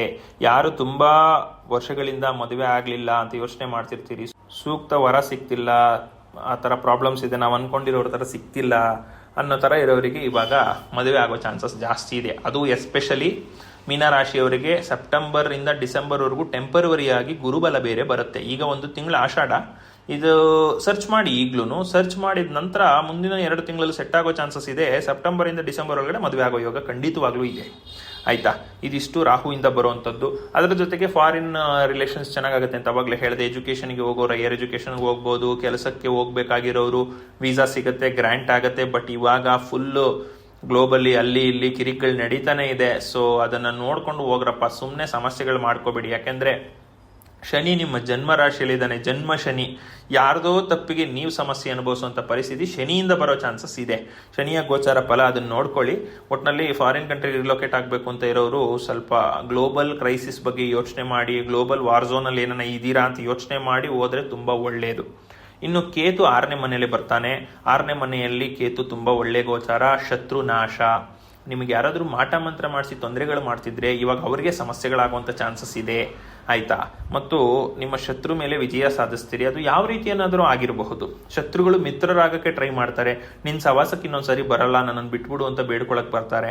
ಸೊ ನಾನು ಮೊದಲೇ ಎಲ್ಲ ವಿಡಿಯೋಸಲ್ಲೂ ನಾನು ಇದು ಹೇಳ್ತೀನಿ, ಕ್ಷಮಿಸೋದು ಬಿಡೋದು ನಿಮಗೆ ಬಿಟ್ಟಿದ್ದು. ಬಟ್ ಶತ್ರುಗಳನ್ನ ಸರ್ವನಾಶ ಮಾಡೋದೇ ಬೆಸ್ಟ್ ಆಪ್ಷನ್ ಅಂತ ನನ್ನ ಅಭಿಪ್ರಾಯ. ಅದರ ಮೇಲೆ ನಿಮ್ಮ ಪರಿಸ್ಥಿತಿ ಏನಿದೆ ಅದರ ಅನುಗುಣವಾಗಿ ತೀರ್ಮಾನ ಮಾಡ್ಕೊಳ್ಳಿ. ಇನ್ನು ಕೆಲಸದಲ್ಲಿ ಹೆಚ್ಚು ಜವಾಬ್ದಾರಿಯುತ ಸ್ಥಾನ ಸಿಗತ್ತೆ, ಪ್ರಮೋಷನ್ ಸಿಗದೆ ಇರ್ಬೋದು, ಆಕ್ಟಿಂಗ್ ಪೊಸಿಷನ್ ಸಿಗುತ್ತೆ, ಆಕ್ಟಿಂಗ್ ಡೆಸಿಗ್ನೇಷನ್ ಸಿಗುತ್ತೆ. ಫಾರ್ ಎಕ್ಸಾಂಪಲ್ ಇವಾಗ ಆಗಲೇ ಹೇಳಿದೆ, ಪೊಲೀಸ್ ಡಿಪಾರ್ಟ್ಮೆಂಟಲ್ಲಿ ಒಂದು ಕಮಿಷನರು, ACP ಆ ಥರ ಆಗೋರು ಅಂತ. ಡೆಪ್ಯೂಟಿ ಕಮಿಷನರಿಂದ ಅಡಿಷನಲ್ ಕಮಿಷನರ್ ಆಗ್ತೀರಿ. ಅಡಿಷನಲ್ ಕಮಿಷನರ್ ಅಂದ್ರೆ ಏನು, ಇನ್ನೇನು ಆಕ್ಟಿಂಗ್ ಕಮಿಷನರೇ ಅವರು. ನೆಕ್ಸ್ಟ್ ಕಮಿಷನರ್ ಆಗಿ ಚಾರ್ಜ್ ತಗೋಬೇಕು, ಎಲ್ಲಾದ್ರೂ ವೇಕೆಟ್ ಆದ್ರೆ ಅಲ್ಲಿಗೆ ಹಾಕ್ತಾರೆ ಅಂತ ಪರಿಸ್ಥಿತಿಗೆ ಹೋಗುವಂತ ಚಾನ್ಸಸ್ ಇರುತ್ತೆ. ಸೊ ನೀವೇ ಆ ಕೆಲಸಕ್ಕೆ ಓನರು, ನೀವೇ ಪ್ರಮೋಷನ್, ಬಟ್ ಅಫಿಷಿಯಲ್ ಆಗಿ ಇನ್ನ ಬಂದಿರಲ್ಲ ಅಷ್ಟೇ. ಶಂಕದಿಂದ ಬಂದ್ರೆ ತೀರ್ಥ ಅಂತಾರಲ್ಲ, ಆ ಶಂಕದಿಂದ ಇನ್ನ ತೀರ್ಥ ಬಂದಿರಲ್ಲ. ಬಟ್ ನಿಮಗೂ ಕನ್ಫರ್ಮೇಷನ್ ಅಲ್ಲಿ ಇರುತ್ತೆ, ಆ ಶಂಕದಿಂದ ಬಂದೇ ಬರುತ್ತೆ ತೀರ್ಥ, ಅದು ನನಗೆ ಸೇರಬೇಕು ಅಂತ ಸೇರುತ್ತೆ ಅನ್ನೋ ಕಾನ್ಫಿಡೆನ್ಸು ಬರುತ್ತೆ. ಆ ರೀತಿ ಒಂದು ಏಳಿಗೆ ಕೆಲಸದ ವಿಚಾರದಲ್ಲಿ ಆಗತ್ತೆ. ಮತ್ತು ತುಂಬಾ ವರ್ಷಗಳಿಂದ ಏನಾದರೂ ಆರೋಗ್ಯ ಸಮಸ್ಯೆಗಳನ್ನ ಫೇಸ್ ಮಾಡ್ತಿದ್ರೆ ಈಗ ಅದಕ್ಕೆ ರೆಮಿಡೀಸ್ ಸಿಗತ್ತೆ. ಎಸ್ಪೆಷಲಿ ಹಾರ್ಟ್ ರಿಲೇಟೆಡ್ ವಿಚಾರಗಳಲ್ಲಿ ಮತ್ತು BP ಈ ಸಮಸ್ಯೆಗಳಿಂದ, ಬೊಜ್ಜು ಅಂದ್ರೆ ಕೊಲೆಸ್ಟ್ರಾಲ್ ಇಂದ, ಒಬೆಸಿಟಿಯಿಂದ ಬಳಲ್ತಾ ಇದ್ರೆ ಅದು ಕಡಿಮೆ ಆಗುತ್ತೆ. ಮತ್ತು ಸ್ಪೈನಲ್ ಕಾರ್ಡ್ಗೆ ಯಾರನ್ನ ಪೆಟ್ಟಾಗಿ ಆಪರೇಷನ್ ಮಾಡಿಸ್ಕೋಬೇಕು, ಸರಿ ಹೋಗುತ್ತಾ, ಈಗ ಒಳ್ಳೆ ಸಮಯದೇ ಮಾಡಿಸ್ಕೊಂಡ್ರೆ ಸರಿ ಹೋಗುವಂತ ಚಾನ್ಸಸ್ ಇದೆ. ಇದಿಷ್ಟು ಜನರಲ್ ಆಗಿರುತ್ತೆ. ನಿಮ್ಮ ಜನ್ಮ ಜಾತಕದಲ್ಲಿ ಯಾವ ರೀತಿ ಪರಿಸ್ಥಿತಿ ಅನ್ನೋದ್ರ ಮೇಲೆ ನಿಮ್ಮ ಜನ್ಮ ಜಾತಕ ಹೇಗೆ ಅದಕ್ಕೆ ರೆಸ್ಪಾಂಡ್ ಮಾಡುತ್ತೆ ಅಂತ ತಿಳ್ಕೊಬೇಕಾಗತ್ತೆ. ಸೊ ಜನ್ಮ ಜಾತಕ ಪರಿಶೀಲನೆ ಮಾಡಿಸ್ಕೊಂಡ್ರೆ ತುಂಬ ಉತ್ತಮ. ಸೊ ಇದಿಷ್ಟು 12 ರಾಶಿಯವರಿಗೆ ರಾಹು ಮತ್ತು ಕೇತುವಿನ ಗೋಚಾರ ಫಲ. ಜನ್ಮ ಜಾತಕ ಪರಿಶೀಲನೆ ಮಾಡಿಸ್ಕೊಳ್ಬೇಕು ಅಂದರೆ ಸ್ಕ್ರೀನ್ ಮೇಲೆ ಕಾಣ್ತಿರೋ ನಂಬರ್ ಅಥವಾ ಇಮೇಲ್ ಮೂಲಕ ನಾನು ಕಾಂಟ್ಯಾಕ್ಟ್ ಮಾಡ್ಬೋದು. Thank you very much.